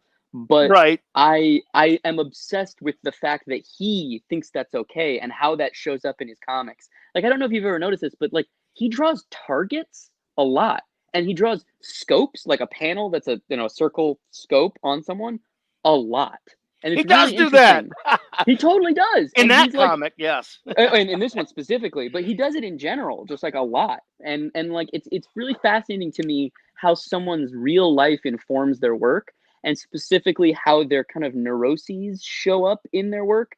And I don't always condone the person and their life choices, but it's always fascinating to me to kind of like peel the kind of like the film off of the universe and like just kind of peer into somebody's head and be like, oh, so why do you hunt tigers? Like, this is so weird. Like, why do you go out and murder tigers? But that's Star Trek of you. You're exploring and you're being tolerant of even, or at least you're being inquisitive about things that you may not like, because life is not easy, and it's No, there are a lot of things you got to have a thick skin, or you won't learn any damn thing. You can't live in the bubble. You want to hear a fun story about John Sable, a weird one? Yeah. Last time I got to meet and hang out with Mike Grell at a friend's comic shop doing a signing down here. I'm a Legion freak, and first of all, I kind of burst my bubble a little because I asked him if he was a Legion fan when he took over the book. He was like, "Nah, it was just a job." I said, "Damn, that's not what I wanted to hear." But he was cool about it. He drew me some sketches. Well, I don't know if you're familiar with this, but in the late '80s, in the Comics Buyer's Guide, don't know if you remember that, there was an ad. Oh yeah. For a crossover Batman John Sable. Hmm. Don't know if you're familiar with that.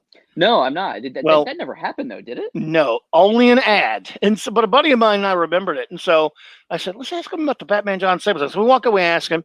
He's like, that never, how did you know about that? I said, well, there was an ad in the Comics Buyer. He did not know there was an ad. And DC put that ad out there prematurely. I think John Sable was with at First Comics, or at that point, I believe, or whatever. And he said, well, yeah, it never really got off the ground. So we said, well, what was it going to be about? And he said, well, I only really had one little outline, one little page, but if you want to know, I'll tell you. Oh, well, we want to know. Hell yeah.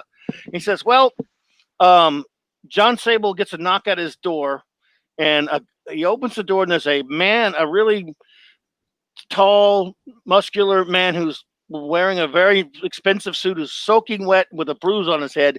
And he asked, I said, I need you to help me find someone. He says, who? He said, where'd you get it? He shows him his card. He found Sable's card. And he says, and he said, who? And he said, me. He said, what do you mean? He said, I don't know who I am. He said, give me your wallet. And you know where I'm going. Hands him the wallet. And he says, well, your name's Bruce Wayne. He said, and we said, and he said, well, I don't really have much more. I said, you son of a, I didn't say that to him, but my God damn it. That would have been a cool comic because he was at his peak right there with John Sable. Then he left John Sable, but yeah, but he left, but John Sable kept going, man. Marv Wolfman wrote it after that. How many fucking issues of that book did they put out? It was a lot. It was something, but then he went back to it. He started doing it again recently, a few years ago. Yeah, crowdfunded. It's really interesting to me too that I think that just kind of underscores the difference between the direct market then and the direct market now. Where right now, I think there's a lot of comic book readers who are like, comics aren't as good as they used to be. Which is like not true. Comics are better now than they've ever been in the history of the medium. But the direct market is really not having a good time for a whole bunch of business reasons that we don't need to get into right now. But specifically, the market in 86, 87, 88, 89, around that time period is right when the newsstand distribution was eclipsed by the direct market for the first time. I was there. I was in the biz. I know. And that's an interesting point because you can see a direct correlation between direct market distribution and idiosyncratic, weird, cool stuff happening. And the same thing happened last year where the bookstore market, the trade distributors, Simon Schuster, fucking Abrams, all those companies, their comics outgrossed the direct market. And that's where the new weird stuff is going to happen. The new cool kind of like exciting pushing forward in the medium is going to happen is in that space. And I think that I'm just so ecstatic to be like, not that I want to miss 10 years of my life, but part of me wants to just like go ahead 10 years and see the cool stuff that's happened and be like, whoa, look at all these great comics that literally never would have existed if it wasn't for the traditional big five book publishers getting into comics, because that's what the medium needs. The medium needs a healthy bedrock of kids comics to solidify a massive reader base so that we can then, 10 years from now have a massive teen reader base. 10 years from that, have a massive, adult reader base. And right now we're in that weird infancy where there's one industry that's supported comics is kind of, on the downtrend, and another is on a huge skyrocket up. And I feel like there's such a weird thing in comics where the various silos don't talk to each other. Like web comics people don't talk to traditional book publishing people, don't talk to superhero people, don't talk to indie comics people. Like, it's so weird where it's like, Yeah. it's almost like if people who watched Blumhouse movies didn't watch any other movies. Like, it's so strange, Yeah. or like, I only watch NBC crime procedurals. Like, it's so weird to me that, like, don't you just, I mean, at least my perspective, I love the medium of comics, and I read a bunch of stuff from every side of it. I read webcomics, I read manga, I read bande dessinée, I read American Big Two stuff, I read independent stuff that's self-published, I read, all kinds, mobile comics, I read all kinds of stuff. And it's so bizarre to me that for some reason in America, that's just not how we are. I don't have an explanation for why.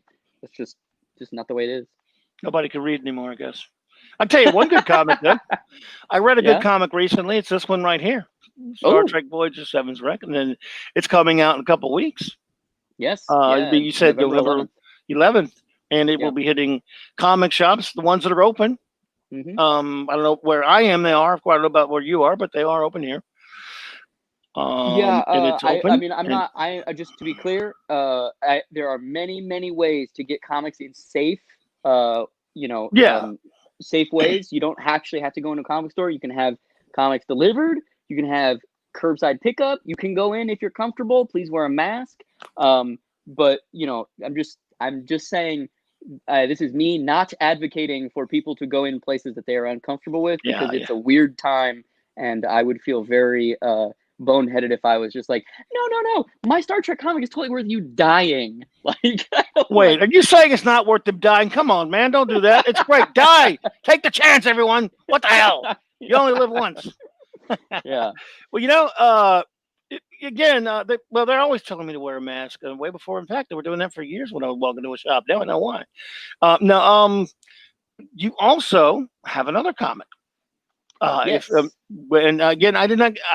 I got the PDF actually loaded this time. I have it, and I was reading it, and I wanted to read it before we talked. I didn't get a chance because I just started it. But anyway, even if I did, it's not out yet, so I didn't want to spoil anything anyway.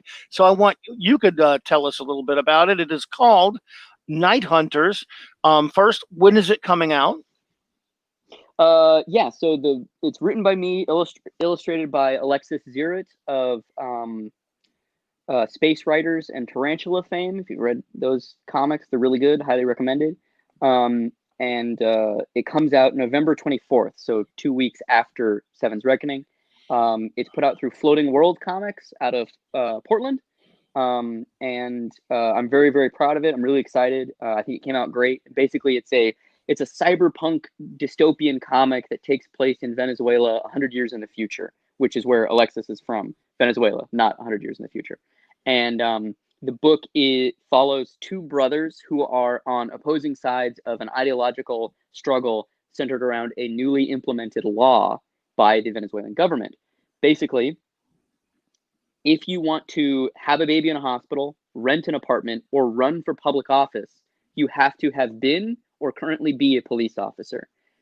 So that creates this bizarre disconnect in the society where you have people who enlist in the police department and become kind of these, Orwellian officers of the state. And then you have everyone else who, typically speaking, are, quite frankly, homeless. They're living in favelas or shanty towns. They're living in cardboard boxes, and they're scraping by any means necessary. And our story follows a single father and his two adopted sons as they kind of live in a junk heap, and they kind of make ends meet by going and tilling the wasteland for old, rusted out robotic parts that they then take to swap meets and kind of barter and sell. Mm-hmm. One night, when the two boys are about like 9 or 10, there's a police raid that happens in their little district, and an accident happens, and an RPG collides with a building next to them, and the building collapses on one of the boys, and that the boy's father basically makes a deal with the devil. He takes the boy to a kind of one of these junk trawler kind of cybernetic doctors and says, "My son's gonna die if you don't operate on him, and give him a mechanical heart and mechanical limbs. Like, I need you to basically turn my son into a cyborg to save his life. And so the guy makes a deal and he says, all right, I'll do it. But just so you know, all of these parts have planned obsolescence. So you're going to have to pay the piper pretty quick. Mm-hmm. And the father says, whatever needs to be done, please just save my boy. So they turn him into a cyborg. And then the boy, basically out of necessity for replacing his vital organs and body parts, then has to become a police officer in order to pay for himself to live. Mm-hmm. So the story then follows, we cut 10 years in the future or so, and we follow the two brothers as one of them is this, highly trained sniper officer in this specific avant-garde police battalion called the Night Hunters, which is tasked with kind of curbing drug distribution in Grand Caracas, and his brother, who is now a drug dealer, trying to make ends meet, and not basically becoming a cyborg. And so the book is about their emotional struggle, and also this kind of dystopic Verhoeven version of the future where we live in a police state, which, I don't know about you, but it really feels like we're getting closer and closer to that every day. I don't know. I don't agree with, but it doesn't matter. I enjoy the take, and I enjoy things. I'm one of those weirdos that likes to read things I don't agree with or other points of view, because I don't want to just know my own self. I don't want to just know my own views. I want to be challenged. Sure. And to judge the quality of something, if it's interesting and it's fascinating, it's happened on Star Trek. They've had things and philosophies that I didn't quite entirely agree with. So I do understand where you're coming from, and it is a fascinating concept. The part about, I don't know if you have, and I was going to ask if you have any influences. It very sounds similar almost to Starship Troopers in the sense that the Heinlein book, well, Verhoeven as well, in terms of having to have served. In that case, it was military to be able to vote, as you remember. Well, I'm sure you're familiar. I'm not telling you something. Yeah. Yeah. So I found that was fascinating. I did see that part in there, and I thought that was fascinating. And I think your concept is fascinating. Yeah, basically, it's funny that I kind of hinted at it by saying Verhoeven-esque future, where, Heinlein obviously is a very lauded, critically acclaimed writer. And there's some of his work I like quite a bit. And then there's other pockets of his work to me that feel a little pro-fascist, to be quite frank. And it's a common criticism. Yeah, and so I wanted to make a comic. I mean, my initial goal was Alexis, I think, is one of the better illustrators currently working today. I think he's amazing. I think his voice and his visual language and his color theory are unparalleled. I don't think there are people that are pushing the boundaries of visual representation in comics the way that he is. And so my initial goal was, I want to make the best Alexis Zurich comic ever made. And so we were talking about what he wanted to draw. What are you interested in? And he said, well, I want to do something set in Venezuela.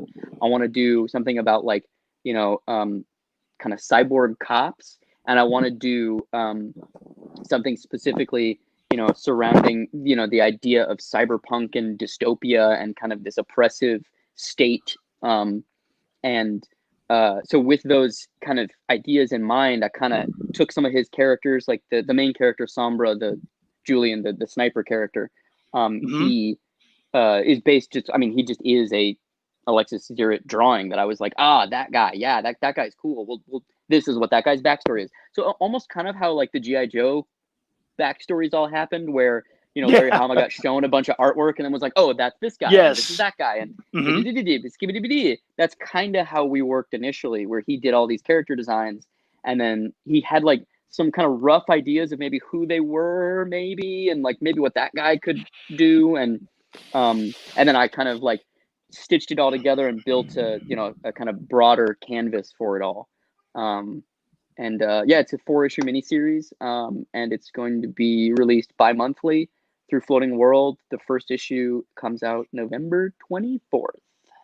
November 24th. One of the things that fascinates me about what I was saying about whether I agree with something or not, I can watch it or read it. If you put something in a story and tell me through the course of a story, I'm interested, whether I agree with you or not. If it's something that in the first 2 minutes that you could have just told me over the phone, in other words, I guess you see what I'm saying, no subtlety, just beating me over the head with it, I just soon have the phone conversation with you. You can say, you know, this is what I believe about the world. If you're building a world with it and you're challenging me on it, that's what I'm there for. That's what art is for, in my opinion. And I don't have to come away agreeing, but I'm going to be thinking. And I might change my opinion. I might evolve. That personally is more interesting to me than and I just think anything with an agenda. I agree. I agree with both of those things, and I think that both of them have components of that. Specifically for Voyager, like I said, you know, there's this upper and this lower class of aliens, and the two armed one is oppressed the four-armed one, blah blah blah. But if you're paying attention, in the like, there's kind of prophetic stuff that's in the ship where everyone is a two-armed alien. There's these big kind of scripture-esque kind of big wall scrolls and big kind of Egyptian hieroglyphic style installations.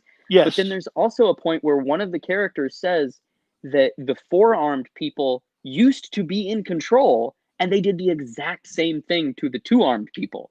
And I think that I mean, that's going to be explored a little bit later in the book as well, but I think that kernel it illustrates exactly what you're saying, that life isn't black and white. Life is always gray, and people in positions of power, no matter how altruistic their intentions, usually become corrupted. Like, it takes a very, very stalwartly built, fortitude-laden individual to not have their moral compass become adrift or corroded due to the power that comes from being in a leadership position, you know? And in Night Hunters, it's the same thing, where it is, you know, this idea that there's a police state kind of conscripting all these people and forcing them to be cogs in a machine in order to alleviate their responsibility, in order to kind of weaponize their own fascistic tendencies against themselves, which happens in the real world all the time. But there's also this idea that because of the planned obsolescence of technology, it's almost like capitalism is the real villain, because capitalism puts humanity in a position where it physically cannot exist without making a compromise. And so those two, you know, the two levers of power are constantly warring with each other of how do we exist in an equilibrium that is fair and just and sociable, and also service this never-ending need for profit. And that those two things they're diametrically opposed. Yeah, and that's the interesting part of that conversation, right? That's where the characters come in, and all of that is then, hopefully, if Alexis and I have done our jobs right, illustrated through a ballet of bullets and cybernetic gore, which is fun, right? That's the entertaining part. But then you get, hopefully, this deeper idea of, like, what does it mean about a culture for them to want, not even for it to be successful, but what does it mean for a culture for them to want everyone to be a police officer? What does that say about their base level of trust? What does that say about our level of trust that we may or may not be heading in any specific direction? You know, and that's up to the viewer to interpret what they think is a parallel and what is not to the real world. My personal view is, I think things are not going particularly well. As a Jewish American person living in America, when I see motherfuckers in fucking Charlottesville chanting "Jews will not replace us," I get real uncomfortable. Like, that is really not okay. We are going in a very bad direction. Absolutely. You know, a great storyteller, in my opinion, I guess everyone's different, can tell me I'm full of shit and keep me riveted. And I can, at the same time, I can think they're full of shit and still be riveted. That's a great storyteller. In my opinion, I could read in something that makes me uncomfortable. I could say this guy, because a lot of these writers, I say he's full of shit, and this is a great story. And I understand where he's coming from, and I maybe I need to think about things. And I say that because a lot of the things I've read, I think the best at it, though, as far as television is concerned, was probably for me Patrick McGoohan.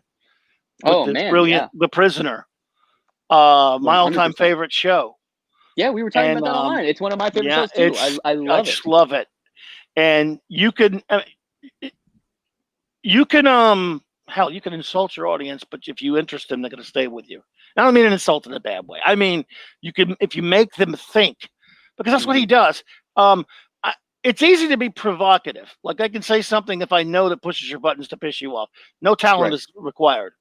Evocative interests me. You can make me think and Yeah. make me go, you know what? I don't know. This is very well done, and these ideas are important. And whether I agree with them or not, I'm glad that I've read them. It might, because I've evolved over the years. I don't understand people who don't evolve personally, and I Yeah. lean. Look, I lean a certain way politically. I'll tell you, and I like you do, and everyone does. Well, most people do anyway. Someone who doesn't's kind of a, I don't know, kind of Yeah. strange, I guess, because you think we all have those things.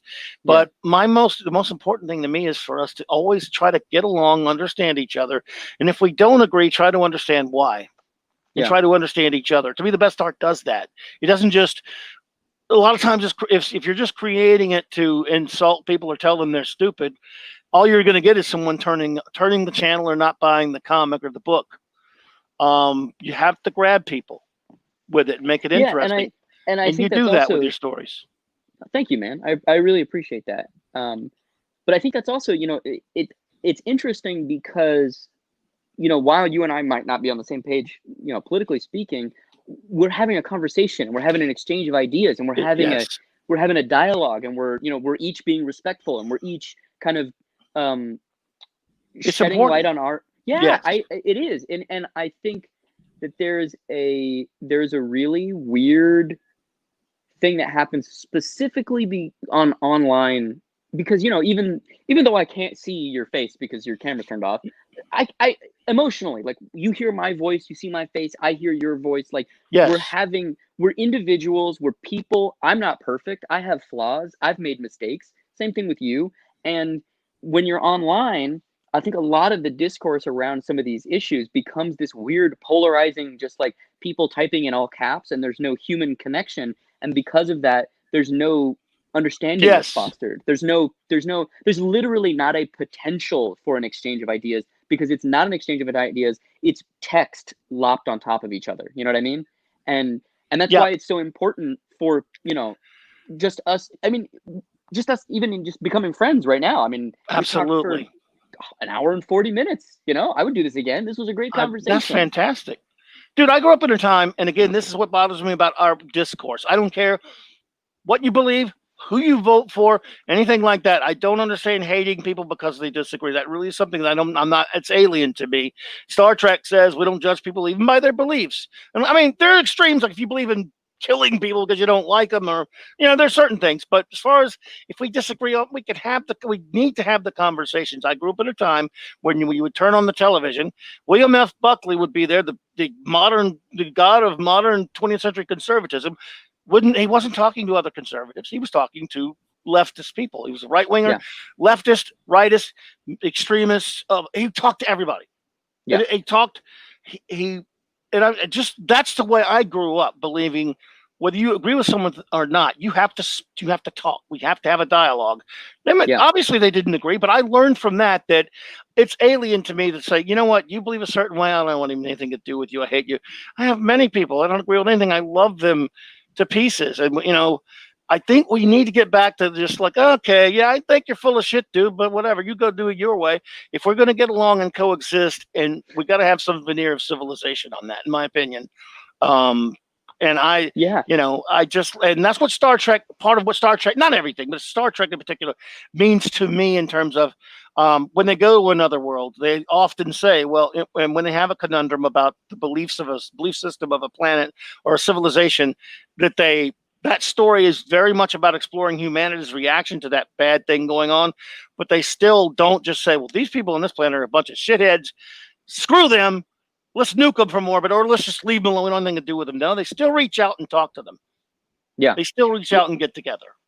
Yeah, and I think that, it's become increasingly difficult to navigate those ecosystems because, I think that the distinction between a certain type of discourse and the conversations that we're having are that we're both here in good faith, right? We're both Yes, sir. here with a we really want, if you were going to make a point that was going to be diametrically opposed to my beliefs, I would still listen to you, and I would think, is there am I wrong? Is that the better solution? And then I might think, yes, that's the better solution. I don't know.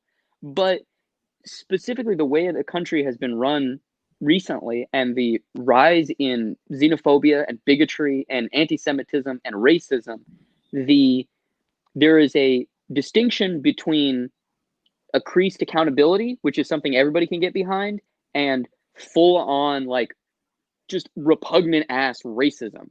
Like those are two different things. And I think a lot of the way that some people on the internet like to lump those things together is where you get this bizarre kind of disconnect where people literally aren't even having conversations about the same thing.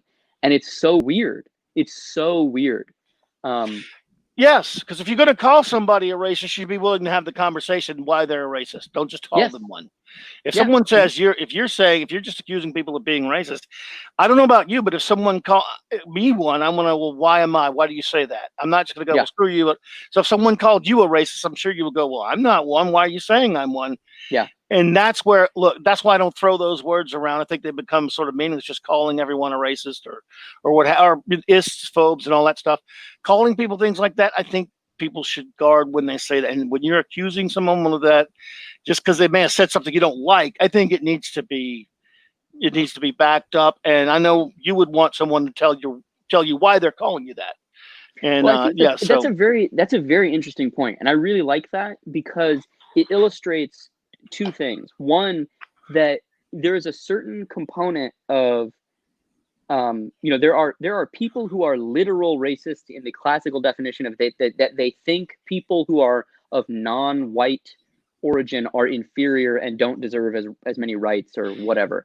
Unfortunately, there's so that's one sect of people and they exist.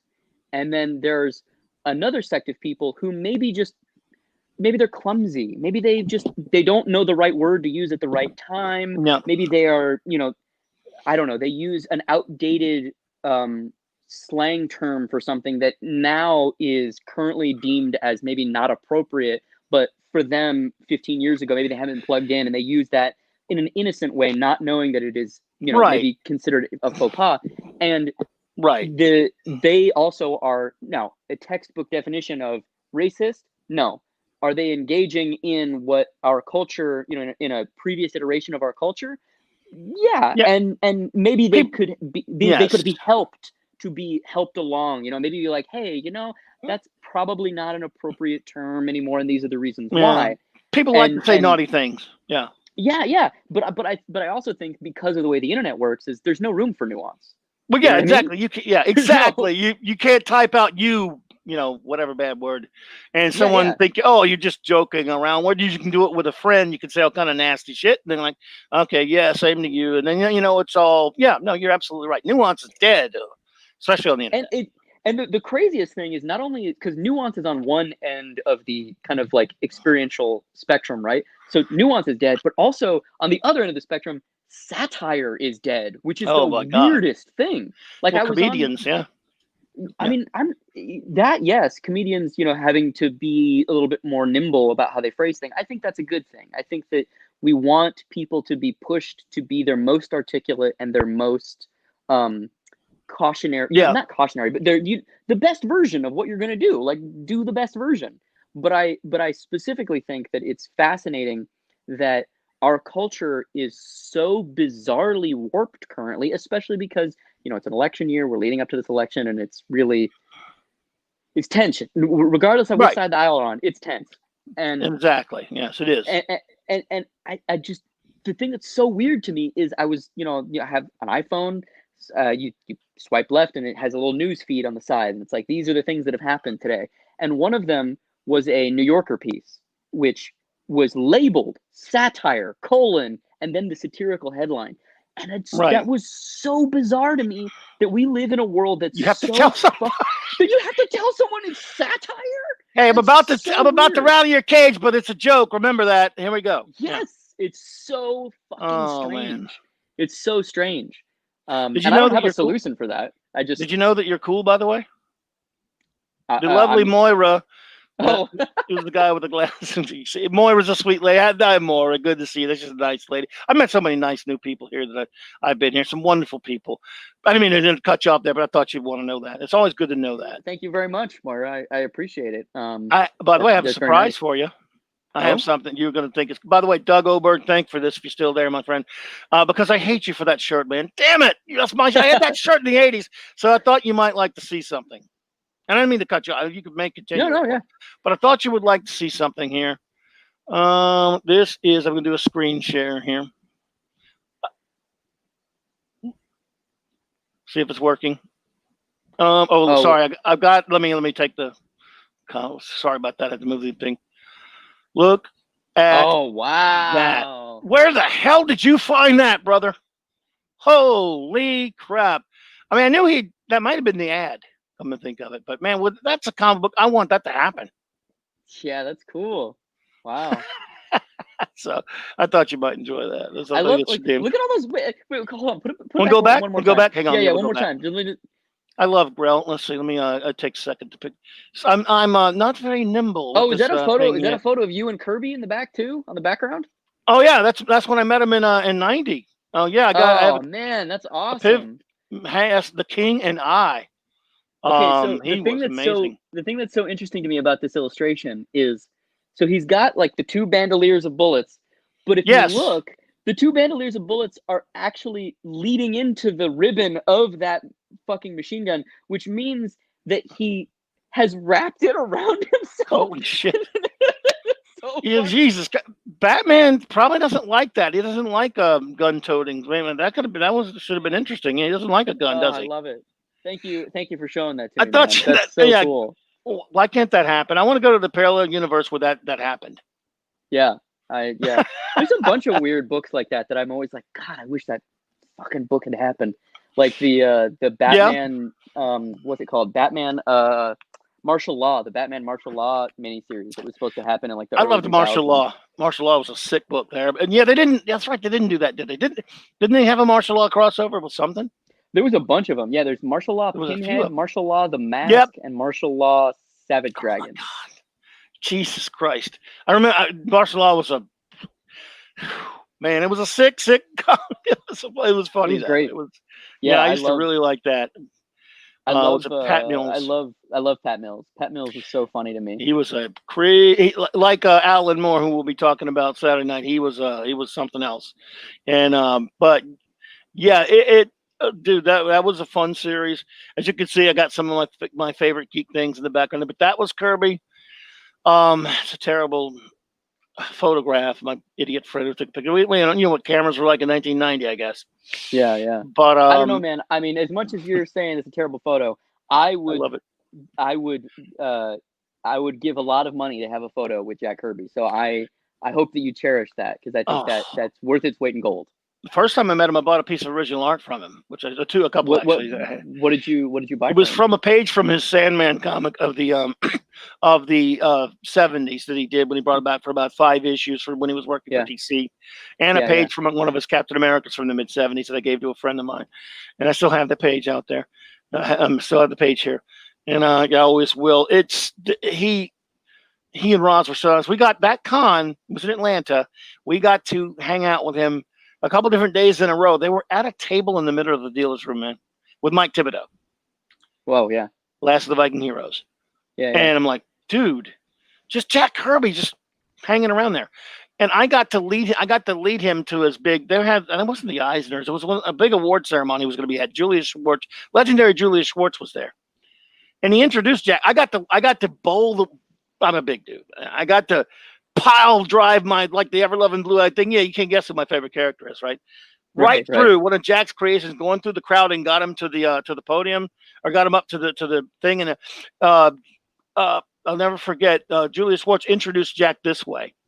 He said, Jerry Siegel and Joe Shuster created Superman. Bob Kane and Bill Finger created Batman. And he said, and Jack Kirby did everything else. Yeah. Now, Jack was a humble guy. I always think Jack probably said, no, a lot of people did a lot of things. You know he is. But there's a lot of truth to that as well. As far as what has happened, where the industry went in terms of success and popularity and such. Yeah. Yeah. And he revolutionized the mainstream art form 3 times in his career. No one does that. So, yeah, I love Yeah. the guy. I mean, it's, I love, you know, I mean, the three big people, three big cartoonists for me are Kirby, Ditko, and Hergé. Those are the three, like the Mount Rushmore to me. Nice. And then, I mean, I'm not. It's not necessarily underground deep cuts, but like in terms of the big mainstream people, like those are the three that I adore. Ditko was a character. He's a Yeah, I wrote letters nutty to guy. him for a while. Really? Yeah, we I think we exchanged like 3-4 letters. Nice. Yeah. Did you ever see the documentary? And it's on YouTube still, probably called "In Search of Steve Ditko." Oh yeah, of course. Oh yeah, the Oh, Jonathan great, Ross by one. Oh Jonathan yeah, Ross. Yeah. So good, so good. Here's a You question know, about that. Do yes, you think please. that when that ends and they're like standing out in front of his thing, and then they claimed to go up and talk to him, do you think they actually went up and talked to him, or do you think that was Yes. kayfabe? Only because I think Neil Gaiman had the kind of pull for it. Because other people have actually gotten in there. In an odd story about that, there's a buddy of mine who is right now he represents Roy Thomas as his agent and stuff. Mm-hmm. A few years ago, maybe 2 or 3 years before Ditko had passed away, I get a text on my phone, and he shows me this front door of an office. It was Steve Ditko's. I'm like, holy shit. He said, yeah, he wouldn't let us in. I said, are you really there? This is a joke, right? He said, no, I am.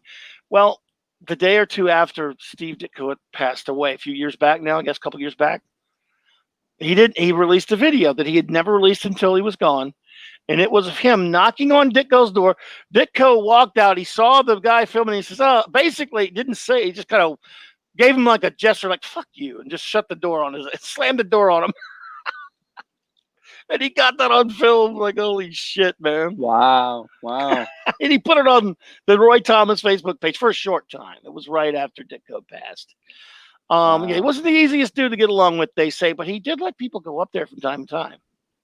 Yeah, and he was good to fans. You always hear random little bits and bobs of, like there's a Comics Journal piece where somebody, I don't remember who it was, but it was a fairly famous comics journalist, as just like a fan, went up there to talk to him, and Ditko sat with him for like an hour, and they talked about a bunch of stuff, and then like the guy ran home and like typed up a piece about like what he remembered of it.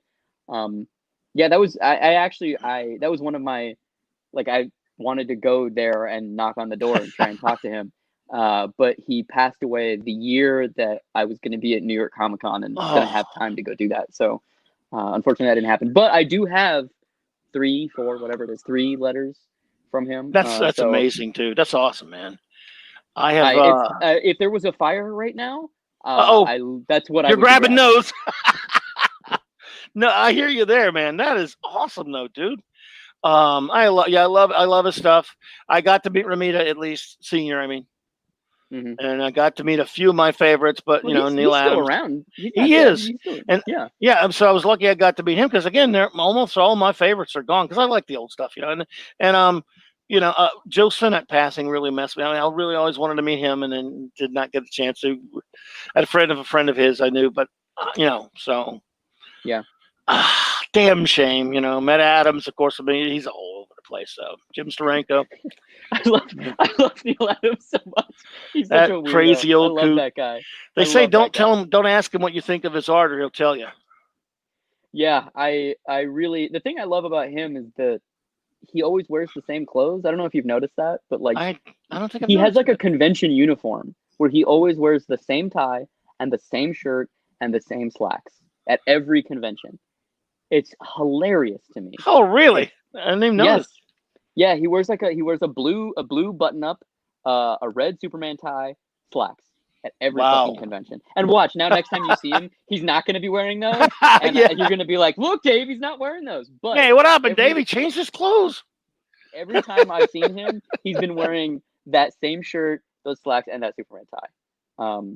And also, it's always so funny to me because he has like giant horseshoe, like he has like 7 tables of stuff, but they don't maximize the space. They just like lay prints out on the tables. It's really weird. Why wouldn't you just like put stuff up and like have shelving unit. Like, it's just like weird basic It is salesmanship. It's very strange. But not only that, a lot of those prints now, he re-inked a lot of it and it looks, ugh. Yeah. Some of it, you're like, God, why did you screw with this, man? You know what though? I mean, I don't necessarily love his current artwork as much as some of the other stuff he's Oh done. But boy. the dude's like 80 years old. In terms of the sliding scale of cartoonists who reach that level, Yeah, he's the only one. amazing. He's the only one that's even remotely still as good as they, because drawing is, it fucks you up. Like, it's really hard to do. And I don't necessarily, he's another person I don't necessarily agree with politically, but I'm fascinated by the fact that he thinks that the earth is expanding. Yeah, he's pretty out there on that kind of stuff too. But you're right, he's still dry. If he's still dry, I know his son does a lot of the art, but I know Neil does too. It's his writing that makes me insane. If you try to read Batman Odyssey, dude, I don't even know. I mean, I literally don't know what's happening on some of those pages. Like Batman the Odyssey. one where he's like climbing up the train, and then how is he climbing up that ladder with two guns in his hands? And then there's like a caption that's like, "How am I climbing up this stairs with his fucking guns in my hand?"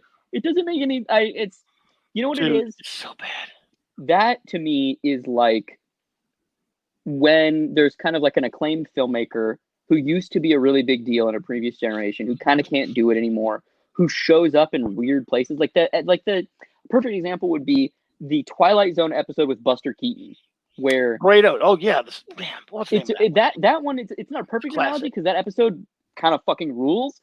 But it's so weird that Buster Keaton is in a fucking Twilight Zone episode. It's unbelievable. Like, what is happening here? This is so weird. Like, you almost can't watch the episode the first time through because you're like, is this a joke? Like, is this a bit? And that's kind of how I feel about Neil Adams now, being 80 years old or whatever, still working on high profile books. I'm like, how is this happening? This is so weird. Like, what the fuck is going on? Like, this doesn't make sense. Why is he still getting hired to do this? But obviously he's getting still hired to do it because his work still sells, and there's a market for it, and that's awesome. I'm not advocating for him not to be on those books. No. It's just so interesting because he's like an anomaly in that way. Most comic book people unfortunately don't have careers where they're consistently on high profile work into their octogenarian years. No, Jack at that point, at that con that I met him, he could not draw anymore. You know why he was at that con? Because his wife had gone to the store and he answered the phone, and he can't say no to people. That's what she told me. She said we wouldn't be here, but Jack is too nice and he can't say no to people. Drives me crazy. She said. So at one point at the con, I go to one of the quarter boxes. Remember those? Mm-hmm. And I found a bunch of some Kirby Jimmy Olsen's and a big stack of Kirby comics. And I walked back. She and I had been talking a lot. And I just showed her a stack. Wow, look what I got. I was just showing her. I got some Jack stuff here. And she takes it out of my hand. She says, well, he's not doing any sign, but I'll take this up to the room and get Jack to sign them. I almost cried. Yeah, big tough guy. But I didn't let her do it. I said, no, look, I have his autograph from last time we met, and I can't do that. I know his arm's not feeling well. I was just showing you these things just to show you. But thank you. So just wonderful people. Man, he was just amazing. They were great. Best time I ever had with some people. And I met all the Star Trek people of the original series except for Nimoy. None of that was as fun. Right. Yeah. It's interesting because there are periods where I love Jack Kirby more for the person that Jack Kirby was than for the work. You know what I mean? Yeah. If you see that documentary, I'm not dogging the work. I just mean it's so fascinating to me. The stories about him are riveting. I don't necessarily believe all of them, but they're riveting. and also the level of kind of bizarre combination of just obsessive monastic devotion to the work and also childlike innocence, where he they wouldn't let him drive towards the end of his life. Yeah, his imagination. They say that his imagination was so that he would just daydream and run into trees and shit. Now, was that true? I don't know, but that's what they say, and that's so. That's a kayfabe that I choose to believe. It feels true. It feels true. I mean, listening to him talk, listening to him in interviews where he kind of is Yeah. he has that really weird way of speaking where it's Talking. very, I can it's hear it in very my head. like this. Yeah, like it, I did the Fantastic Four and all the other things. I created them all. Where it's like, I don't think he actually literally means he created them all, but also he basically did. So fuck it, whatever. Like, Yeah, I think he did most of the heavy lifting. That's for sure. At Dallas, when we first saw him, he was at a panel with, dude. Check this out. It's Kirby, Vern Hogarth, Will Eisner, Frank Miller, Joe Kubert and Gil Kane were at that con, but they were. I think Garrett Groth was there doing it, but still, that's quite a panel. yeah, that's a killer. And there was about his. That was during the art controversy when Marvel was holding his art hostage. Yeah, when they first started hearing about a lot of the things going on with them. So, and yeah, it's just that was some con. Had friends try to drag me to cons fairly recently. I'm going, well, there's no one I want to see anymore. I want to see people that aren't there anymore. Because look, I'm not sophisticated like you are in your comic book taste. I like superheroes and I like old stuff. I mean, look, I know you like those too, but I like that stuff too. But I think that there, but I I like would other just stuff. say, Yeah. I would just say, there's a lot of really cool stuff being Sure. made now. So, oh no, I mean, look, more power to you. I'm just saying, I don't know. I love my science fiction and my superheroes and my things like that. I respect that stuff, dude. In the '80s, it was an extraordinary time. That was a renaissance of comics for me at that time. In the comic shops, stuff that was that direct market stuff coming out, especially like what's on your damn shirt right there. You had that John Sable and all those great alternative comics. So I love it. Dude, my favorite thing right now is Tomorrow's back issue magazine and Alter Ego and Jack Kirby Collector. I have every issue of it. Yeah. And I love reading about comics history more than I like reading comics now. But look, if you're making a new comic now, not just you, anybody, hey man, I say more power to you. I love the art form, and you know a lot more about what's going on and coming out than I do. And I'm glad to hear your positivity about that. And it's awesome. I mean, I just reiterate, I'm this is not me advocating for you to stray outside of your interests of superhero stuff. There's a lot of really cool superhero stuff happening, even just like in the last, let's say, 15 years, maybe not even just right now, but in the last 15 years, there's a lot of really cool, weird, interesting stuff happening. I think I love comics history. I'm not dogging on any of that stuff. I read a bunch of old comics all the time. But I think just as a human being, it's important to look forward, and try and experience new things too. If you want, I can send you a recommendation list, man. I can suggest some stuff if you want. I'm no pressure. No, you can do that. Dude, look, you should know enough now that you could send me anything and there's nothing you can't say to me. I don't know who I'm quoting here, but I always tell everybody I know, look, you can't make me hate you. So you're stuck with me. I mean, you can call me any damn thing you want. You can tell me I'm full of shit. I just don't do that. I mean, it's cool. So, I mean, and you could say, listen, you fat ass, you need to read this comic. You need to broaden your horizons. And I'm going to listen. I'm going to listen. I try. But I will tell you that I do have a problem. Because I'm old now. I'm 56 years old. I struggle with modern aesthetic in terms of, especially movies and television. Not comics so much, but although comics kind of as well. And it is a problem. I spend so much time live streaming and watching live streams. I don't watch much, but I do find myself, and again, I hope this doesn't happen to anyone else, needing the older stuff or something that's older that I haven't really watched yet. That happens as well. Not much, but I got to tell you, I guess I'm repetitive that way, and I'm not advocating that for anybody. You like the new stuff, more power to you, and I encourage new creators. Well, I'm really do. I'm definitely gonna send you a list of some weird bullshit. I am just for the all fuck over of it. Not a problem, man. You're amazing. I appreciate that.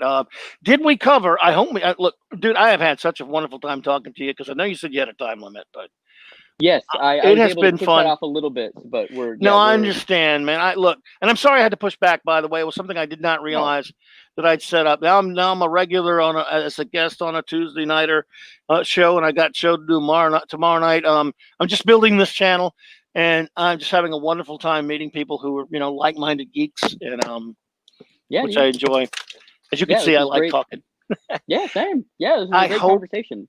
Well, I hope you will come back, and not only to talk about the Night Hunters, but also more of your Trek work. I hope you will do more Trek work. I'm gonna. I can't wait to read the next issue, but I hope you will do other Trek stories at some point. Yeah, for I mean, IDW. I'd love to. We'll see. Yeah. Yeah, Tell them I said mean, so, man.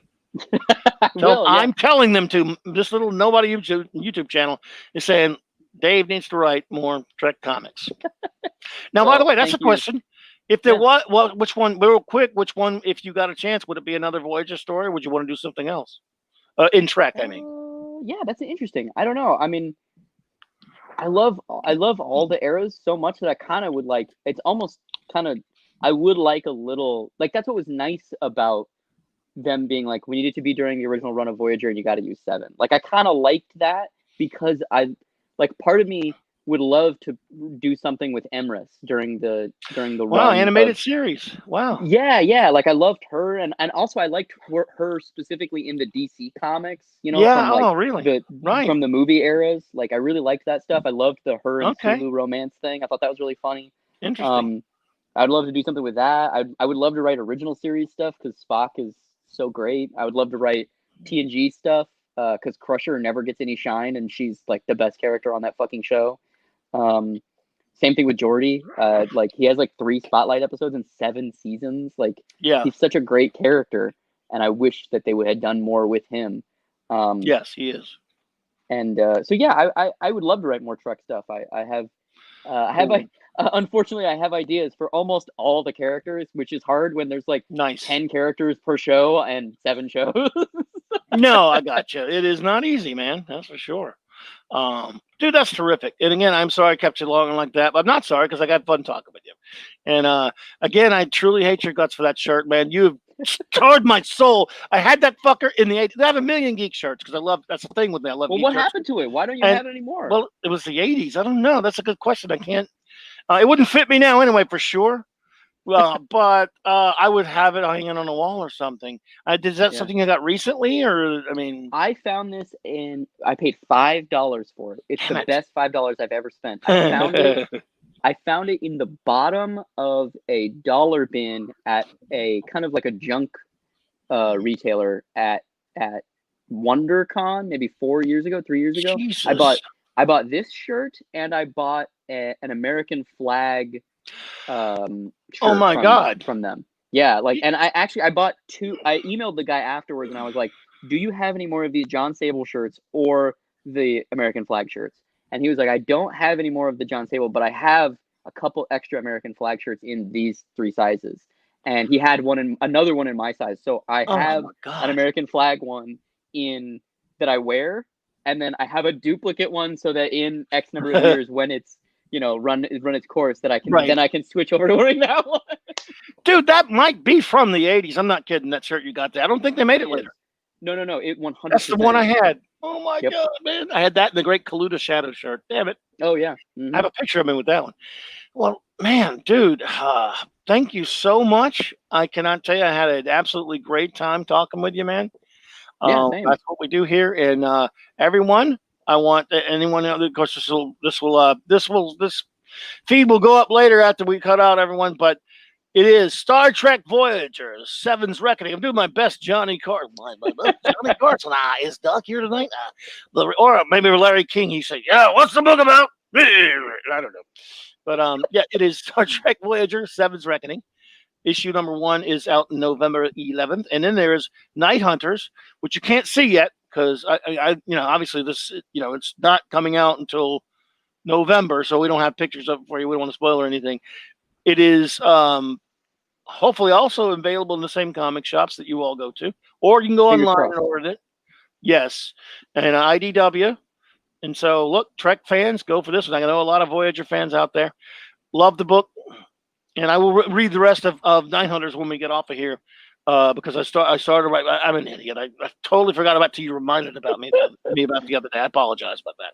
No worries, man. This was a great conversation. Thanks for having me. Thank you for being here. Let us please do it again sometime. And you take care of yourself.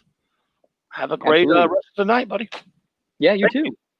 Thanks, everyone. I'm gonna play out with my outro because I'm just a kid who likes to watch